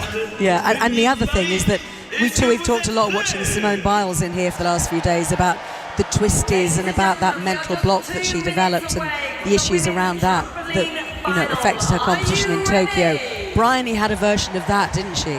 She did. She had skill confusion with varying skills, which sort of did come back a little bit in 2011. And she's actually a stronger athlete for going through those things. But it's very difficult. Imagine sort of you suddenly can't remember how to walk. It's a similar sort of thing. These gymnasts do these skills over and over again, constant repetitions, and then suddenly to be able to not do it is very strange for the gymnast, and it's quite challenging for them to overcome it. How did you help her get through that? It's a mixture of just being there and being supportive and understanding that everybody is an individual and will deal with it in a different way. So it's just going back to the basics, and for me, the more brilliant the basics are, the easier it is to rebuild the skills. So she had good foundations to build from, so it was going back to the progressions and just going through those to clarify vision and certain points that she just needed to know from a physical and psychological safety perspective. I mean, because that's the key, isn't it? Safety, and Lewis, doing what you've done as well in gymnastics. The safety aspect is crucial, because if you don't know which way you are, I mean, we saw one of the gymnasts in qualification here who pretty much fell on her head because she lost presumably where she was in the air. Yeah, safety's paramount, and we take great pride and comfort in the fact that we know where we are spatially in the air. And being able to land safely, and when you do get these issues, with a twisting situation or not knowing where you are and you lose yourself, it can be really disorientating knowing you've got these big skills to do but you don't feel quite safe doing it. So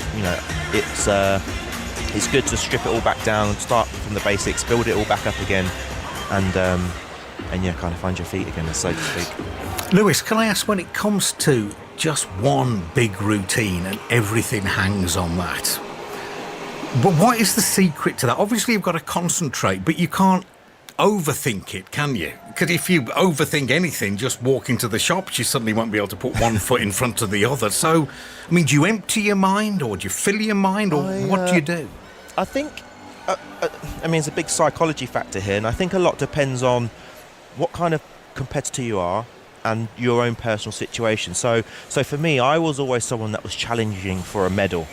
So I might have a different psychology and approach to a competition where, compared to someone that was not expected to win a medal and was going to probably treat it more as going to go out there and have fun. Whereas I had to be switched on, focused, because I knew if I did my routines clean, then I can potentially win medals, and people expected me to win medals. I had sponsors and all eyes were on me. So it was a different mindset, I think, that I had to most of the field.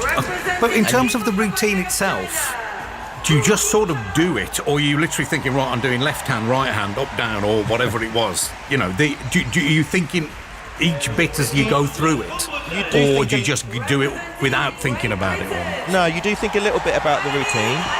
However, you do get distracted, and I used to take great comfort in the fact that because I knew I did the numbers in the training gym and I felt so confident that anything could happen with my mind in those pommel horse routines, and my body would almost autopilot itself. So some moments I'll be thinking about the routine, and then some moments I might be distracted thinking, what the judge is thinking, and then I might think, is my mum proud? And this whole time, my body is kind of knowing what to do. It's going through the motion because we've done it so often in training. And does that help you? Have you done Strictly? I think you have, haven't you? Does that help you doing a dance routine? You did, sorry. Probably mention this on a daily basis. Oh, does it? All right, well, let's mention it again. That's today's mention out of the way. But does that help you with the routines then? Because, overthinking dance moves, you just end up stiff as a board. Well, that's what I was, and I was hopeless. But, so I just wondered if that helped you. No, it didn't help me at all. Strictly was absolutely terrifying. And because I've done gymnastics all my life, so, as scary as it is competing at Olympic Games, it's something that I'm also well in my comfort zone doing, because I've done it. Whereas Strictly, I've never worn a pair of Cuban heels before and done the sambo in front of millions of people on television. So, we only had 5-6 days to prepare, and then, you're thrust onto live television with the BBC and asked to dance around in Cuban heels. It was scary stuff. Well, you should have got your dance partner. Say if they, you should have got them on the rings or the pommel horse and say, well, go on, you have a go at this thing. we actually did. I took Flavia to my gym club, and we got her on the beam. We replicated the scene from Dirty Dancing on the tree log. So she did have a little play. Okay, thanks very much. Can I give you a little bit of an overview of what's going to happen now, Adrian? We're going to have the top 8 gymnasts will go in the final. Bryony Page goes second to last, so that is good. So she will know what she has to do if she's going to get onto the podium. But can she add gold, I wonder, to the medals that she's won before? So all the medals will be decided in the next 20 minutes. Thank you very much, Ellie and Lewis. Highlight of the morning so far probably is Emily Craig and Imogen Grant winning Britain's first gold medal since Wednesday in the lightweight double sculls. It looks for all the world like Imogen Grant and Emily Craig are going to be Olympic champions. The finish line in sight. They look left and right. They cross the line. Olympic champions. Wonderful performance. Afterwards, I spoke to Matthew Pinsent and Catherine Granger. Still feels a bit like a dream. Good dream. Yeah, a really good dream. The only thing reminding me that it's reality is how heavy this is. You're not complaining about that weight? No. So the race looked utterly fantastic. We're always saying, can you put out your best performance in the day that really matters? That looked like that was everything you needed. Absolutely. Honestly, it feels like an absolute blur. We were held on the start for slightly longer than we were anticipating, and then as soon as we set off, it was just so single-mindedly focused. At Lucerne, in the last race, one of the other coaches said we looked like we were on a mission, and I think we're definitely on a mission today. But the Romanians put down a reasonably fast start, or did you not notice that? We very much race in our own boat for the first K, and then we get to 900 to go. We have a little check-in call, and then that's when we start to move, because we know. Struggling to remember exactly. I honestly have no idea. That was the quickest race of my life. It was so in our boat, and like I said, when we got to that K marker, I knew we were half a length up on them, and I was like, well, there's no way. We're not letting you past us. I think you could tell in that closing bit. I'm not sure we've ever seen you sprint, headlong for the finish line. I'm not sure we even saw that today. There was just a lovely moment where you can see them, and you're going to win. Yeah, and it's also trying not to think about the fact that you're pretty sure that's going to happen until you're over the line. And I think the fact that neither of us were thinking about that probably showed in our reactions when we did cross the line, because I still can't really believe it. Yeah. And we've been trying to say, how do you sum up that moment when you see the scoreboard or you look around and you realise after 3 years of being in a mission that you've done it? The first medal that we won together was in 2019, and it was a sprint finish, and we came through to get the bronze, and I think Emily knew that we'd got the bronze and I didn't. And there's an amazing photo of Emily's joy and my surprise and disbelief. To be honest, this one kind of felt the same. You can never count your chickens until you've crossed the finish line first, to mix a metaphor, but I made bloody well sure that we were ahead and I could count 5 crews before I went, okay, I think we've done it. And is there any way to sum up, whether it was on the finish line or being on that podium? We saw obviously when you came out the boat and you embraced each other, and it was a special moment for everyone. Is there any way to explain to people, how do you sum up that moment? Honestly, indescribable. There was a certain inevitability about it this morning. I think we woke up this morning and looked at each other, and I think we both knew that we had it in us today. And I think those tears were just an outpouring of every early night, every hard training session, every wedding and party that we've missed, every time stressing over a bad session, every selection pressure, every early morning, every horrendous crosswind. Double early morning. All of it, just all coming out at once. For people who want to try rowing, it's a really great sport, isn't it? There is nothing better. It's the best. It's so unbelievably simple and difficult to perfect, and that's why I love and hate it in equal measure. And can I just ask, what would you say about each other? What is it that's made the Olympic champion of each other? Why are you so good together? Emily is the toughest, most incredible person I've ever had the pleasure of rowing with. I've rowed for nearly 10 years, and half of that now has been with Emily. She took me from a clueless single sculler who did not know how to row a double to an Olympic champion, and she's been there every single step of the way. When I've had my wobbles, when I've had my ups and downs, when she's had her ups and downs, and I kind of wanted to just go out and do it all over again. Yeah, maybe. I mean, I have so much respect for how unbelievably talented Imogen is. She has so much confidence, and the days when I don't even know if I can do it, I just have to look at her and I know we'll be fine. And there were points today where I kind of needed that, and thank God she's the person she is. I have to say, you referred earlier in the week to yourselves as screaming possums. I know, but today, every single person here supporting you, including ourselves, we were screaming possums for you. Oh, thanks. Yeah, I don't know if we were screaming possums today. I think we were, I don't know, maybe rhinos that had gotten up to full speed in a charge, and there was nothing that was going to stop us or get in our way. Charging rhinos will take. It was amazing to watch. It really was. As a plan, for the execution, you know, there have been some remarkably close races here, and that wasn't one of them. Yeah, I think we owed it to all of our parents and friends and family after Tokyo to not make that close. Can I ask, will the photo finish be taken down and ripped up now? No, it's part of who we are. We wouldn't have got here without that. Yeah, it's about the journey. Well, what a great ending to this particular journey. Thank you. We're Olympic champions forever. Forever. Wonderful stuff. Emily Craig and Imogen Grant. Gold medalists speaking to Matthew Pinsent and Catherine Granger. What a lovely way to wind up my 3 hours here with your Olympics news. I think it's Mark Chapman next. I'll leave you in his capable hands. It's just coming up to 1 o'clock.